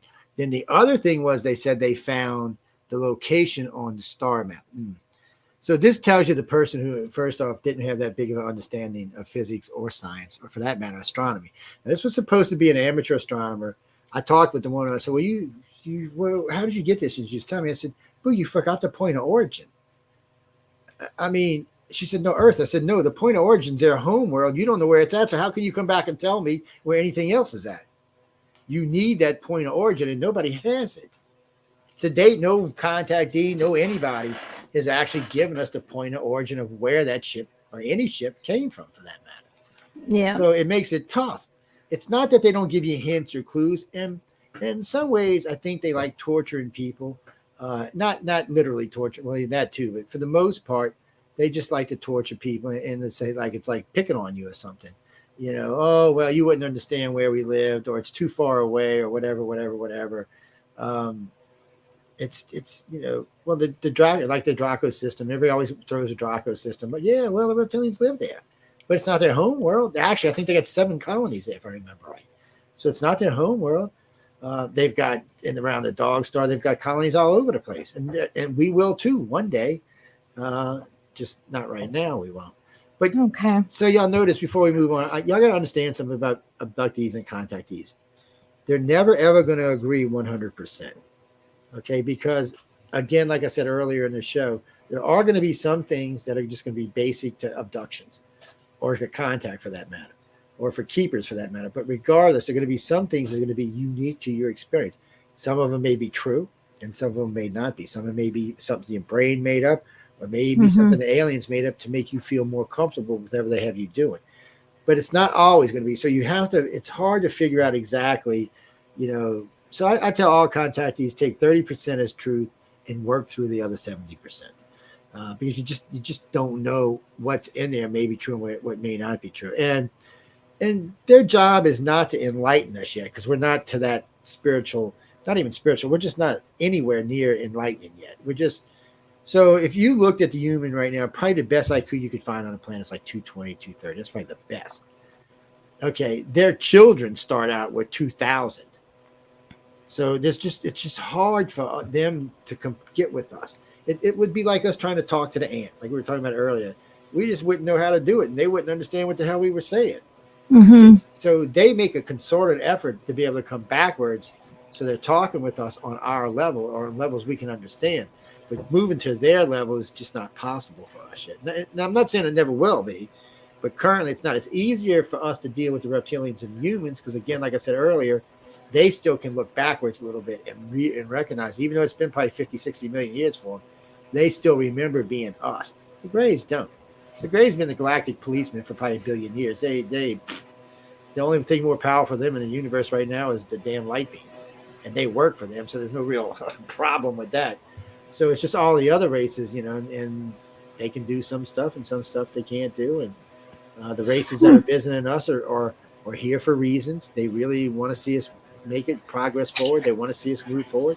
They'd like to see us join the galactic community, but not with 200 different countries. So all the aliens we just talked about, not only are their worlds united, but they have several worlds that are united to one government or to one outcome. So that's where we're going. So, well, I'm just saying the reptilians, they have 100 member worlds to their own, whatever they call their confederation. The Greys do too. The humans do too. There's probably lots of other races out there that do too, because they've all been colonizing for 300 or 400 or 500 million years. Do they have a favorite country in our world? Yeah, Russia. Really? Yeah, they all love Russia. Something about the vodka. I'm just kidding. I was going to say, it's got to be one of the most violent countries on our planet, and you picked no, Russia? Actually, they prefer to stay on their ships. No, because realistically speaking, it was Russian scientists who were doing the CE5 thing, for example, back in the 80s. Yeah. They said, we don't need to go to space. We can bring them here. And they were. So there's something there. And not just because whoever, one of them who was there was an abductee or a contactee, so that they came. See, that's what's weird about this. I tell this to contactees all. Believe in yourself, and you can call them. They'll come to you. I know. I'm just curious if they prefer a certain terrain to, come to, or see them anyway, but you anyhow. So that's the other thing I like to tell people all the time. This always gets me in trouble with the field. So no one in the UFO field likes when I say this. I get more shit over this because I don't believe everyone can see a UFO. So I believe if you've seen an alien craft, not a UFO, but an alien craft, then you're an abductee or a contactee. Because not everyone can see them. Because they can hide themselves anytime they want. So come and visit because they wanted you to remember. In the old days, when I got into this field, it used to be cover memories. Oh, I saw an owl, I saw a deer, I saw this, I saw that. And that was a cover memory. And I bought into that bullshit. I listened to Whitley Strieber and all that. And then I realized one day, they were wrong, and guess what? I was wrong. They weren't cover memories. They were trigger memories. They were memories left behind to let you know something had happened to you, and you needed to investigate it. And that's what almost every person did that had those memories. Mm-hmm. Except for Michelle. When she saw the gray, she freaked out a little bit. I didn't freak out. I said, nope. And I turned around and I went to bed. She said, not now. Not now. Banging their heads You're being intrusive. I'm trying to sleep. I say, no, make sure I'm sleeping first. I told them next time they got to go with I'm on better demands. Then she'll behave herself. No, I'm on demands. Oh, excuse me. I'm tired. I have a headache. Yes. Make sure I'm talking to sleeping. that. I don't think they actually care. You can try that if you want. Make sure Honey, I'm I got a headache. People, last time she said she No was probing tonight. And I'll go to work. Yeah. No probing. Yes. No, last time she said she's going to sacrifice Wayne. I'll just give him Wayne. I was like, what? Whatever. She's evil, y'all. I'm telling you. It's a good thing I like her because she's evil. Yeah. Whatever. No, the headache thing works good. I heard a lot of good stuff, and it's still early. Wow. I have a headache. No, thank you. Shit, we're leaving that one No, alone. We're just thank leaving you. the headache thing alone. No. Oh, Lordy. Whatever. I don't know, man. I mean, really and truly, they're here for their reasons. That it's hard to make people understand that this is really not about us. It's about them. They didn't come here for us. They came here for things that they wanted to do, things they wanted to be involved in, things, and we just happened to be in it. I don't even think the Greys actually understood until they got here what the situation was with the humans. they didn't know there was 64 million humans running around on the planet when Yeah, they but got it's here. fear. It's a lot of people are frightened by it. So It's a scary thing. I mean, who wants to yeah, be taken by aliens? not me. But if you can deal with it, it has okay. So If you first become, off, you can become comfortable with it. I'm completely living proof of that. but it's more than that. You can use it to your advantage. So You can. put it in Yeah. perspective. So we don't even believe anybody's a contactee unless they're empathic. Okay, so if you're not empathic, we're not even going to waste our time on you. I'm not even going to lie to you about it. And telepathic just means usually a lot of people who are empathic are telepathic, but not always. But empaths are the very base thing you're going to get in a contactee, because you have to remember, for at least 100,000 years, our family members have been being exposed to telepathic and empathic waves that entire time. And more than likely, the families they chose were the families that had the closest bloodlines back to theirs. So each alien group, actually, when they're abducted, so the Greys are taking the nearest family line they could find to theirs, and that's the people they're abducted. And it's the same thing with the humans and the reptilians. And those people have the best chances of developing advanced psychic abilities. So knowing that, we know all contactees are empathic, and knowing that leads to other things. So, I do construction for a living. I do radio for a living. So I know, like, when I'm in a conversation with somebody, I could be on radio, I could be on TV, it could be anywhere. It doesn't really matter. I can sense what's going on. So it's easy for me to change a situation so that it comes out on my behalf, where most people would just go spiraling till they hit the ground. Some people would just say you're a natural born lawyer. No, lawyers are not empaths. No, I'm saying the intuitiveness. I'm just making a giggle. Yes, Pete. No, Because actually, I'm a I've little had uncomfortable nephews, right now. I've had nephews and cousins tell me, you should have been a lawyer. I said, yeah, I wouldn't. I couldn't have been a lawyer because I'd end up getting in trouble with the government. Oh God, what did I do? Yeah. No, whatever. It would have been a bad, sad, scary scene. Is what that would have been. But the aliens love us, sort of. They love their contactees. They really think the Greys really so think reassuring. the Greys really think that, like, Amelia's like Versace. They love you the same. They don't think you're an equal by any means, but they do think, and they think of you a little bit more than a pet. But they kind of the human aliens, to start off, think of you kind of like as their dumb trash cousin. And every now and then they find one of you that they really, really, really like. That's a first. I'm being honest. That's how they think of you. And except for a few of y'all, the human aliens really, really, really, really like. I don't know why they liked Hitler for some reason. Yeah, and y'all don't have to believe me.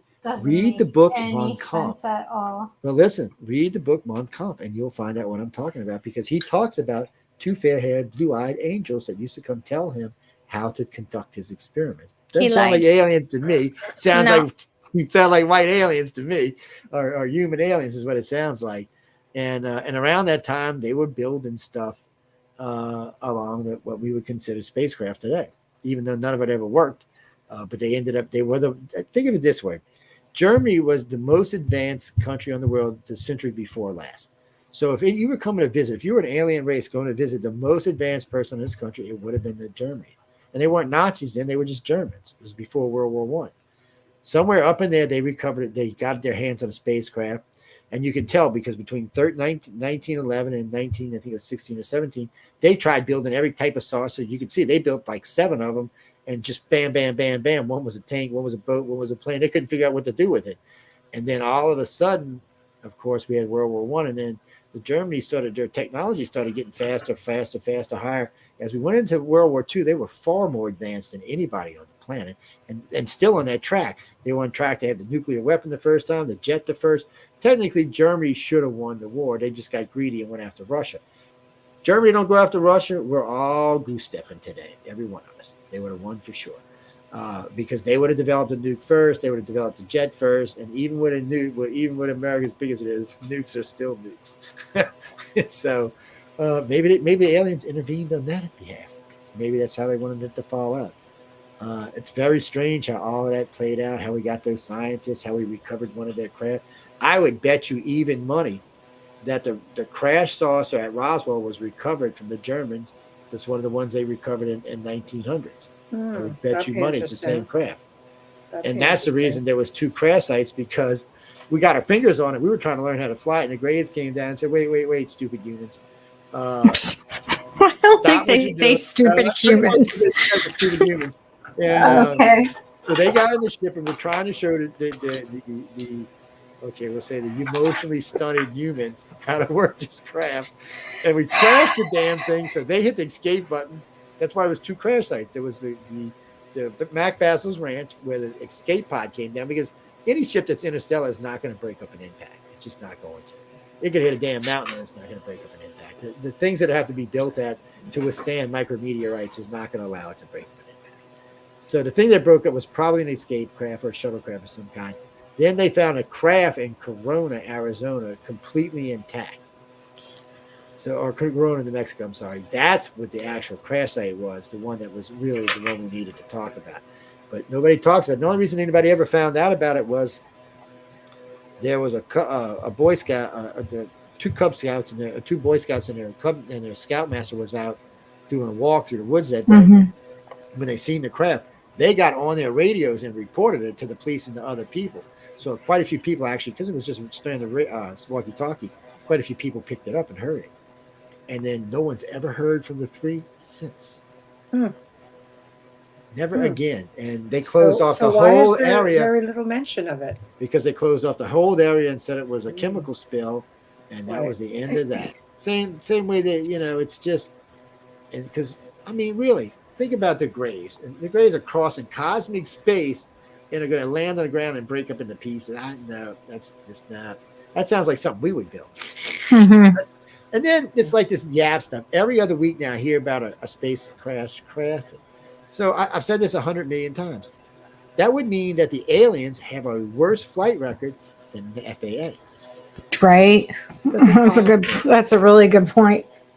I mean, so you're telling me you can cross intercontinental space and go here and go there, but you can't land on Earth? No, come on. No, that doesn't make any sense. The only way that you could make that make sense is if there was a war going on and somebody was shooting the damn things out the sky. Not us. I don't think we have the technology. But this is Dolly's got a comment here. Sure. Back engineering has been an arduous thing for all government. They have recovered craft. They still can't get in. Yeah, and that's probably because the aliens still in the damn craft beaming back and forth. Well, so put this in perspective. About 10 years ago, I went on an investigation outside of Austin, Texas. There was a saucer there. There was about 25 of us that seen the saucer. We wrote it up. Most of it got pulled off the internet, but still, we wrote it up. We took pictures. We did a couple of things. It was there. And then they built so we came back, I don't know, 6 weeks later. They had built a metal aluminum building around it and then put 2 big barbed wire fences around it and had guards all over the place. So we were like, well, guess what this must be? So by some weird stroke of luck, the guy in charge of security there was a good friend of mine from the Air Force when I was in the Navy. We were drinking buddies. So I said, look, I was here and this is what I've seen. He said, come on. So he took us. And there was a little alleyway and a little tunnel that went on. He took us in and showed us. And it was still there. I said, has anything happened? He said, no, nothing's happened at all. He said, it's just sitting here. He said, we thought it crashed. He said, but we're not even sure that it was actually crash. And I said, well, what it was, we don't know. So I don't know. It had to have been about 12 or 14 weeks. I get a phone call. He calls me up. He said, there's aliens in it. He said they came out, they walked around, got back in it, and we haven't seen them since. And I'm like, what is it? It's just sitting there. So to put this in perspective, a couple of years before this, I got a call from a friend of ours in Tampa, Florida, who had seen a decent-sized triangle off an island off of Tampa Bay. So we all went down. We had it was like, I think it was about 16 of us that went. So we flew down to Tampa. We rented a helicopter. We had all kind of equipment with us. We flew out to the island. The helicopter dropped us off. We had communication to call them when we needed them. So we're just sitting out there. We're all looking around, walking around with Geiger counters and meters and all kind of shit. And out of nowhere, there's like 14 Jeeps, just military Jeeps, just hauling ass through the sand. As they're approaching us, a friend of mine, Donald, looks up and he says, Joe, what the hell is that? You see this black thing. It looked like a rain cloud. It was so big. I mean, it was just freaking huge. And I'm like, is it? Because we both thought it was a rain cloud because it was like dark black gray. And we watched this thing as it came up. It covered the entire island. I think the island was at least 5 miles across. It covered the entire island without anything. They took us to a little place on the island where they took us down. And then we got in the tunnel and we rode for, I don't know, about 4 hours. And then we stopped and then we were being interrogated. They took all of our equipment. They pulled all the hard. They didn't give us anything back, even though they said they were. And we watched them pull hard drives. They still didn't give us it back. They're like, screw you. They destroyed one camera I had with me. It was at least $6,000. They just destroyed it. And they kept us. I don't know. It felt like forever. It was 4 or 5 days. I think it was 5 days when we finally. So they said, all right, we're going to release y'all. Sign this, non-disclosure. I said, I ain't signing shit. And I said, even if I sign it, I'm still going to talk about it. This guy said, you want to go to jail for life? I said, well, you know what? You won't be able to release any of these guys if you put me in jail for life. And the guy just kind of looked at me. He said, well, you know what? You're not getting any of your equipment back anyway. All it is hearsay. Get them out. And you open the door, and it's all bright and sunny. And we're downtown Tampa, Florida, is where we're at. And we just all walked out. I still remember, dude, Chris called the helicopter guy. I want a refund since you didn't have to fly us back. I'm thinking, dude, that's the first thing you think about. And but that was a well-documented case. And MUFON got involved. A couple other groups got involved. It was very well-documented. We had all kind of weird shit on our skin from whatever that black thing that flew over us was. I still remember they took the shirts and had them analyzed. It was 11 different chemicals, all found on Earth, but just weird combinations. Nobody knew what the hell it was.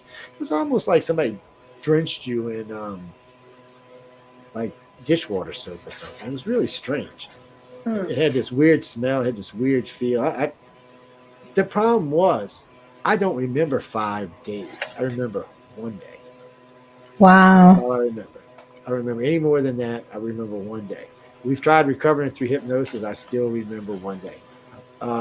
Samantha remembers, everybody pretty much remembers just 1 day. It was the day we were picked up, the day we were interrogated. That first day was like 24 or 26 hours, and then nobody remembers anything after that. And so far, no attempts at hypnosis and been able to get anybody's memories recovered.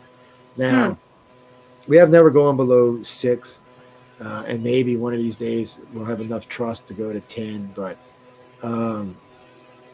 it was so weird. And it was almost like we were set up because we kept getting this and we got the message. So we just took off. I mean, this was, we weren't even part of MUFON anymore. ICAR had just been formed and we were on it. We had connections everywhere. So we went, like stupid dummies like we did. So we went, never, ever, ever stopping to think they could possibly be government related. And whatever this was, I still to this day, even though as big as it was, I still think it was ours. In the beginning, I said, no, it's too big. It's too big. It couldn't be ours. But looking back and the way it moved, and I think I really think it was ours. Yeah, or it was theirs, and we seen it. We weren't supposed to. And because there was a huge facility underneath that island, and there was, the tunnels were big, and they go all the way into Tampa. Yeah, guys, if y'all ever get to find out. No, I've heard about other tunnels under Tampa Bay, but as far as I know, I'd never experienced them until then. I don't even know what to tell you, but there was such a weird, creepy experience. And we had everything analyzed that we could. I think it was 3 of it that went into the hospital and spent buku money getting everything checked that they could. It was weird. That's what you get for. But the reason I bring this up is it's more of a cautionary tale. So be careful because there are repercussions. Yeah. And you don't believe me? Ask Linda about 11 days gone. She'll tell you about don't go walking down stupid military base stairs in the middle of the night. Yes. Yeah. Yes. Yeah. Oh no. This is a true story. Push People. Joe aside. Get out of my way. Let me take care of this. We're in Eglin. We're on Navarre Beach. Yeah. 2:00 in the morning. By the way, Linda hates water. She just hates water. She don't want to go walking in the Gulf. She's scared to.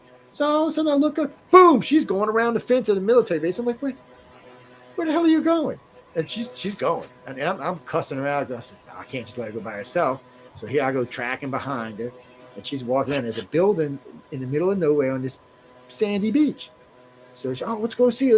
So I'm like, this does not look like this is going to be something good. We had just filmed a UFO. Matter of fact, it's on the ICAR site. We just filmed a UFO 3 days earlier, right not far from this place. So she walks up and she goes, we walk up and there's a building, there's a door right here, and there's a set of stairs. Well, it's a handrail that look like it goes down. So we walk up, we look down, there is no bottom. You couldn't see a bottom anyway. Was it a hologram? Was it something else? I don't know. You couldn't see a bottom. So this crazy person, Linda, starts walking down the thing. Poor Linda. I'm like, oh my God, are you crazy? She felt compelled. Yes, and then you know what? We don't remember anything since then. Somebody got snagged. Okay, so while we're on the topic of holograms and such, Project Bluebeam, let's finish there. Oh, they've been going back a lot. So I remember when I heard about this project originally, this was, 30 years ago. Half of y'all in this chat room were just little babies.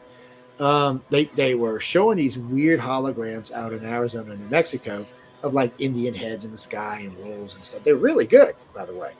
And that was just supposed to be the start of this project, which was supposed to be used later on. Some people say for a false flag alien invasion. Okay. But I don't think these people had foresight, because today we have drones, which would be much better than holograms. So we could put up a set of drones in a circle at a certain altitude. You would never know they were drones. And they could actually fire and drop things at you, shoot lasers at you. They would look more like they would be more convincing. They could do flips and weird moves that a hologram couldn't do because, they don't have a pilot in them. So that would be more convincing. So now, have y'all seen these new drone shows all over the place? I was watching a dragon. Some of them are immense. They're beautiful. Amazing. Yeah, they are. They're beautiful and amazing. So with that and holograms, you could really put on a convincing show until you started shooting. And then the average Marvel or DC person would be going, well, this ain't aliens. What kind of bullshit is this? Aliens don't use weapons like this. This is our crap. And then you'd have an instant rebellion. Yeah, they use those large drones to kill in wars. That's what they use in the Middle East to take out hits. You have to have serious laser type weapons or other type weapons that would be convincing that they were extraterrestrial. The weapons today, it's going to be hard to convince anybody who's watched any serious TV. Most people, and that's the really sad part for the government. So if television wouldn't have got so damn good with how alien invasions look, they wouldn't have to work as hard. But now why go to that? Why go to those lengths? Is it you think to keep military funding, black ops funding, instill more fear into the people, let them believe that there's something coming and there's really nothing coming? Because a lot of people do look at ETs being very benign, malevolent. They're not all malevolent. And why instill that fear? Why are they allowing a lot of this whistleblowing? What's the gear up? Well, a lot of this they don't have any control over. Some stuff they can't. When it comes to ET, there's nothing really they can do. But again, ET doesn't really readily show itself. So the only people that are going to say they've seen him are abductees or contactees. And I know people are going to get mad at me. I'm not an abductee. I'm not a contactee, but you are. If you've seen a freaking alien craft, you're an abductee. Just deal with it. I'm sorry. They don't show themselves to everybody. If they think about it. So here's some real quick ones because we got a little time. Yeah, I'll say real quick. So Mexico City, 22 million people. I think there's 24 million people there now. UFO hangs over the city for 24 hours. 1 million people saw it. Okay, why didn't the other 21 million? This thing was on TV. The mayor went out there. The pastors were out there. The fire department was out there. Why didn't the other 21 million people in Mexico City see this UFO? Because they weren't contactees. That's why. And they weren't able to see it. You have to have been in a craft or touched by it to see the damn thing. And they're not. They don't see it. Even though they showed people, they actually showed pictures of people standing out there showing them, people going, I don't see anything. And clearly in the tape, you can see the damn things up there and it's huge. The reason they noticed it, because birds flew in a damn thing and fell in somebody's house. So it hung there. And then what made it even more convincing, after 24 hours, it jetted to the next city, which is 1,500 miles away in less than 8 seconds. We don't have anything that can fly like that, especially inside the atmosphere. So the problem here is okay, and now we're going to skip over. That's a pretty good one. Let's go to Phoenix, Arizona. What's it? 2 million people live in Phoenix. 30,000 people saw the Phoenix Lights. Where was everybody else at? I mean, this was on the news. People's all the 10 o'clock news. Everybody's talking about this thing. And still, only 30,000 people saw it out of 2 million. So it shows you there's a percentage of sites, people that have the ability to see these in every city and every place. And when you start doing the math, you'll notice it falls into the rank of the overall 15% that we talk about. So it's a real strange thing. New York City is a perfect example. UFOs hovering over the city, taking the woman, I can't remember how named, they're taking her from her house. So guy looks up, happens to be an ambassador to the UN and his 2 security officers. They look up and see this thing. Okay, they're showing people all over. No one else saw it but them. Now, to the date, last I had heard, one of the officers was still whacked. I think the other one died, but he was still whacked. It did too much damage from what he saw. So you can tell that in these groups, only some of these people are contactees, and a lot of them are not. That's why people see them when there's a group and not everybody does. And it's not just here. It's all over Europe. It happens all over Africa, South America. People will see it in a large group, but no one around the group besides them see it. And that tells you right there that proves me right that only contactees and abductees see spacecraft. Somebody said, well, pilots see them. I said, well, pilots are abductees. And I said, not all pilots see it. Just recently, there's a YAP video. Yes, I like to call them YAP people. I'm sorry. They're aerial phenomena. Yes, unidentified aerial phenomena, but I like to call them YAP. Anyway, so there's a squadron of jets flying. The lead jet has got this thing on radar talking about it. The other 5 jets did not see it. They didn't see it on radar. They didn't see it by their eyesight. And why is that? Because only the guy in the front was the abductee. The rest of them were not. So once you, no wonder everybody feels crazy, right? Well, sorry to interrupt you. Yeah, they can see it, and other people can't. And you could be go out and abduct it. We could take Dolly out with just 15 ordinary people. Okay, just random people. We're not gonna let her pick them because she's gonna lean towards abductees and contactees because contactees have a tendency to lean towards the other ones. But take her out with say 15 people, which maybe 1 or 2 might have actually been taken at her. So if something flies over, those 3 will see it, but the other 12 won't. They'll be like, what are y'all talking about? What are you crazy people? I've seen big sightings in Canada as well, where only a handful of people. That's a good question. Is it related? Yes. Tamara says, so do these people see these UFOs because they see a different frequency? Well, Tamara, it could be that their frequencies are changed once they enter the spacecraft. You couldn't just say that in a normal voice. Really? She's gonna go to bed and have nightmares now. Yes, I'm coming for you. Yeah, but really and truly, I mean, as far as we know, because you remember, they make an atmosphere for us. Their atmosphere is not just like Earth's. So, some of the stuff we may be exposed to on board their craft may actually change frequencies, or their telepathic scanning may actually change the frequencies. Mm-hmm. So Dolly says they're not using their psychic abilities. It's true too. It's all I can tell you, people, is leave your abilities open. Okay, it's hard if you're an empath. If you're really an empath, a real contactee, it's hard to walk around in life with your doors open. Okay, because too many things want to walk in. So learn how to build walls, but walls that you can see through, because you want to use your empathic ability. I use them all the time. I use them to close deals with customers. I use them to find new hosts. I use them to find new friends. I use them to pick on Michelle.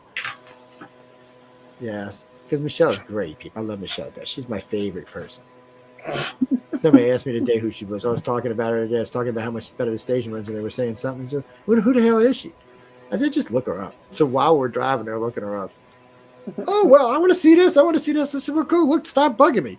And I don't know what they were looking at, Michelle. They must have found a list of your TV shows. They're just going through them. Oh, this looks interesting. Oh, shit. Oh, she's hot. I'm like, shut up, man. It's my manager. She goes on to the next one. It was kind of funny. It was kind of funny. But anyway, people, I mean, so there comes a point where most people are just not going to see it. I mean, the Mexico City alone site proves it beyond a shadow of a doubt that you have to be touched or have to be an abductee or contactee to really see what's going on. Now, if they want you to see, I'm not saying they can't fly on over to DC and go whoop and let you see, but they don't. And we don't need disclosure from the government because the government's never going to tell us the truth. And if an ETM, I hate to say it, and I say this, and it really makes people mad, but they've already disclosed to everyone that they actually give a good you-know-what about. They've disclosed to these people. Most of them are not going to remember it until whatever happens, but people like Dolly and myself and others will remember. But they don't. They really do think about 80% of the planet's cannon fodder. They don't think we need as many humans as we have. Okay, well, what about people who have experiences who are deemed compromised? Well, if it's a real experience, you'd have to get them to find out if it's a real experience. And by the way, and this is what I was saying earlier. So if you work it out, see, Dolly and myself and others who come to these rooms put ourselves at risk because we publicly talk about things we've seen or things we heard or things we've been involved with. So that puts us at risk because now the government knows beyond any reasonable doubt that they're contactees, and they're contactees that are working inside of what's going on. So yes, they want to abduct people like that. Fortunately for us, sometimes the Grays takes a pissy view about that and does not let them do it. But still, anytime you come public, anytime you come out of the closet, you're risking military abductions. That's all, and I tell this to people all the time. There's two things I warn people about: getting hypnotized and coming out the closet. Because if you get hypnotized, there's no putting the genie back in the box, and if you come out the closet, well, there's no putting it back in the closet. So. And the government now knows, and if you're one of the gifted ones, because not everybody remembers everything, and not everybody has access, but if you're one of the gifted ones who may have been around the communication systems or the engines or the drive systems, or have watched the Greys meld with the ship or watched the reptilians and humans do certain things in the ship, they're interested in you. You have information they can use or information that they can store for but later. You encourage talking about it. You told me talk about it. I do, but because I can watch over you. See, so the core groups can go so far and keep everybody inside their own group, and the aliens will just do what they're going to do because they're going to do it anyway. But military government won't. They're not allowed to, and it's not because I say you can't do it. I know y'all think I'm in charge of military abductions, but I'm not. And it's not because I say they can't do it, because the Greys, reptilians, and humans are very protective of advanced contactees. That's the only way I can say it. So if you're just an abductee or a beginning contactee, they won't protect you if a military government comes and snatches you. More than likely, you don't have anything that you can tell them, and more than likely, the government is not going to hurt you. They're just going to put you back. They're going to drug you up. You're going to think you had a party or got laid or something. They're going to put you back, and that's going to be the end of that. If you're advanced, then it's different. So most of the time, like if you've ever seen Steven Spielberg's, what was that 10-episode series? Was it Close? No, not Close Encounters. He did a series with 10 episodes in it. Taken. If you've ever seen Taken, there are legit things in Taken that are really what the Greys do. It's only about 10 or 15% of what goes on, but there's actually like when they're walking up inside the walls and upside down. The Greys love doing that. I don't know what it is with that. Me walking aside the wall. Oh no, let me. And I don't know how they stay stiff when they're this way. Anyway, that's for a whole nother show. I don't know how they do that. But they have those abilities, and there's other abilities they have, and they gotta love them. Right. And with that being said, we are past the top of the hour, and wait! Before you go, really, one last thing about military abduction before I let Michelle close this out.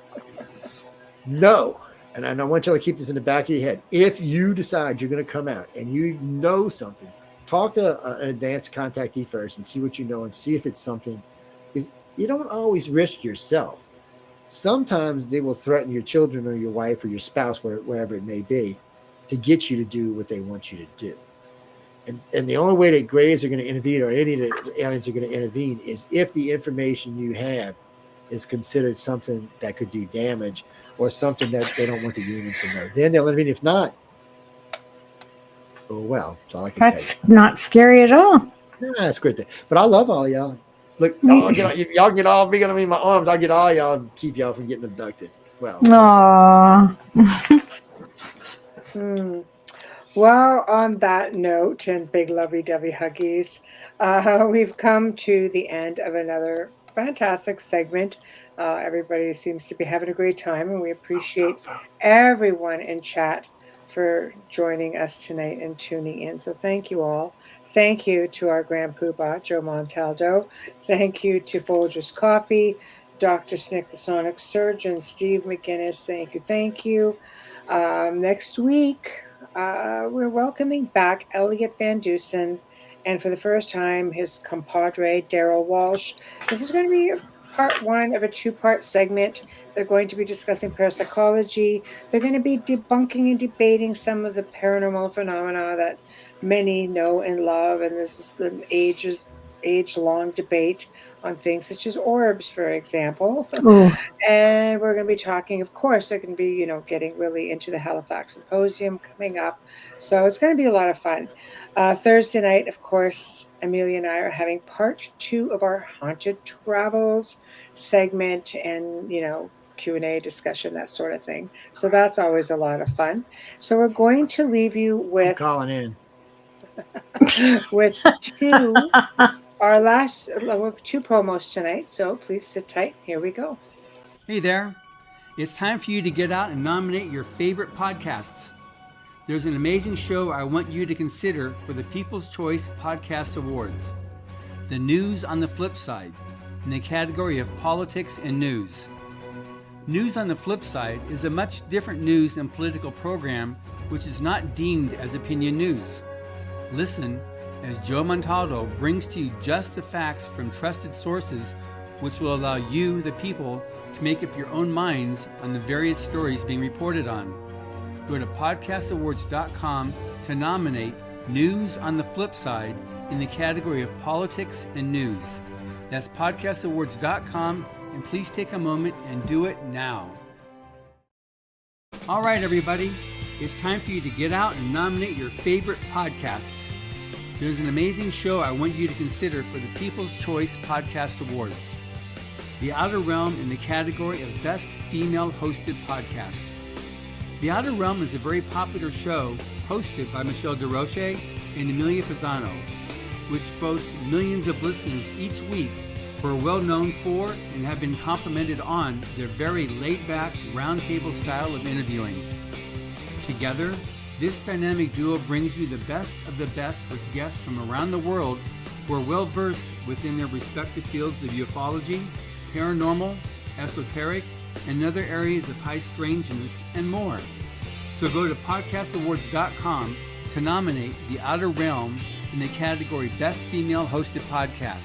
That's podcastawards.com, and please take a moment and do it now.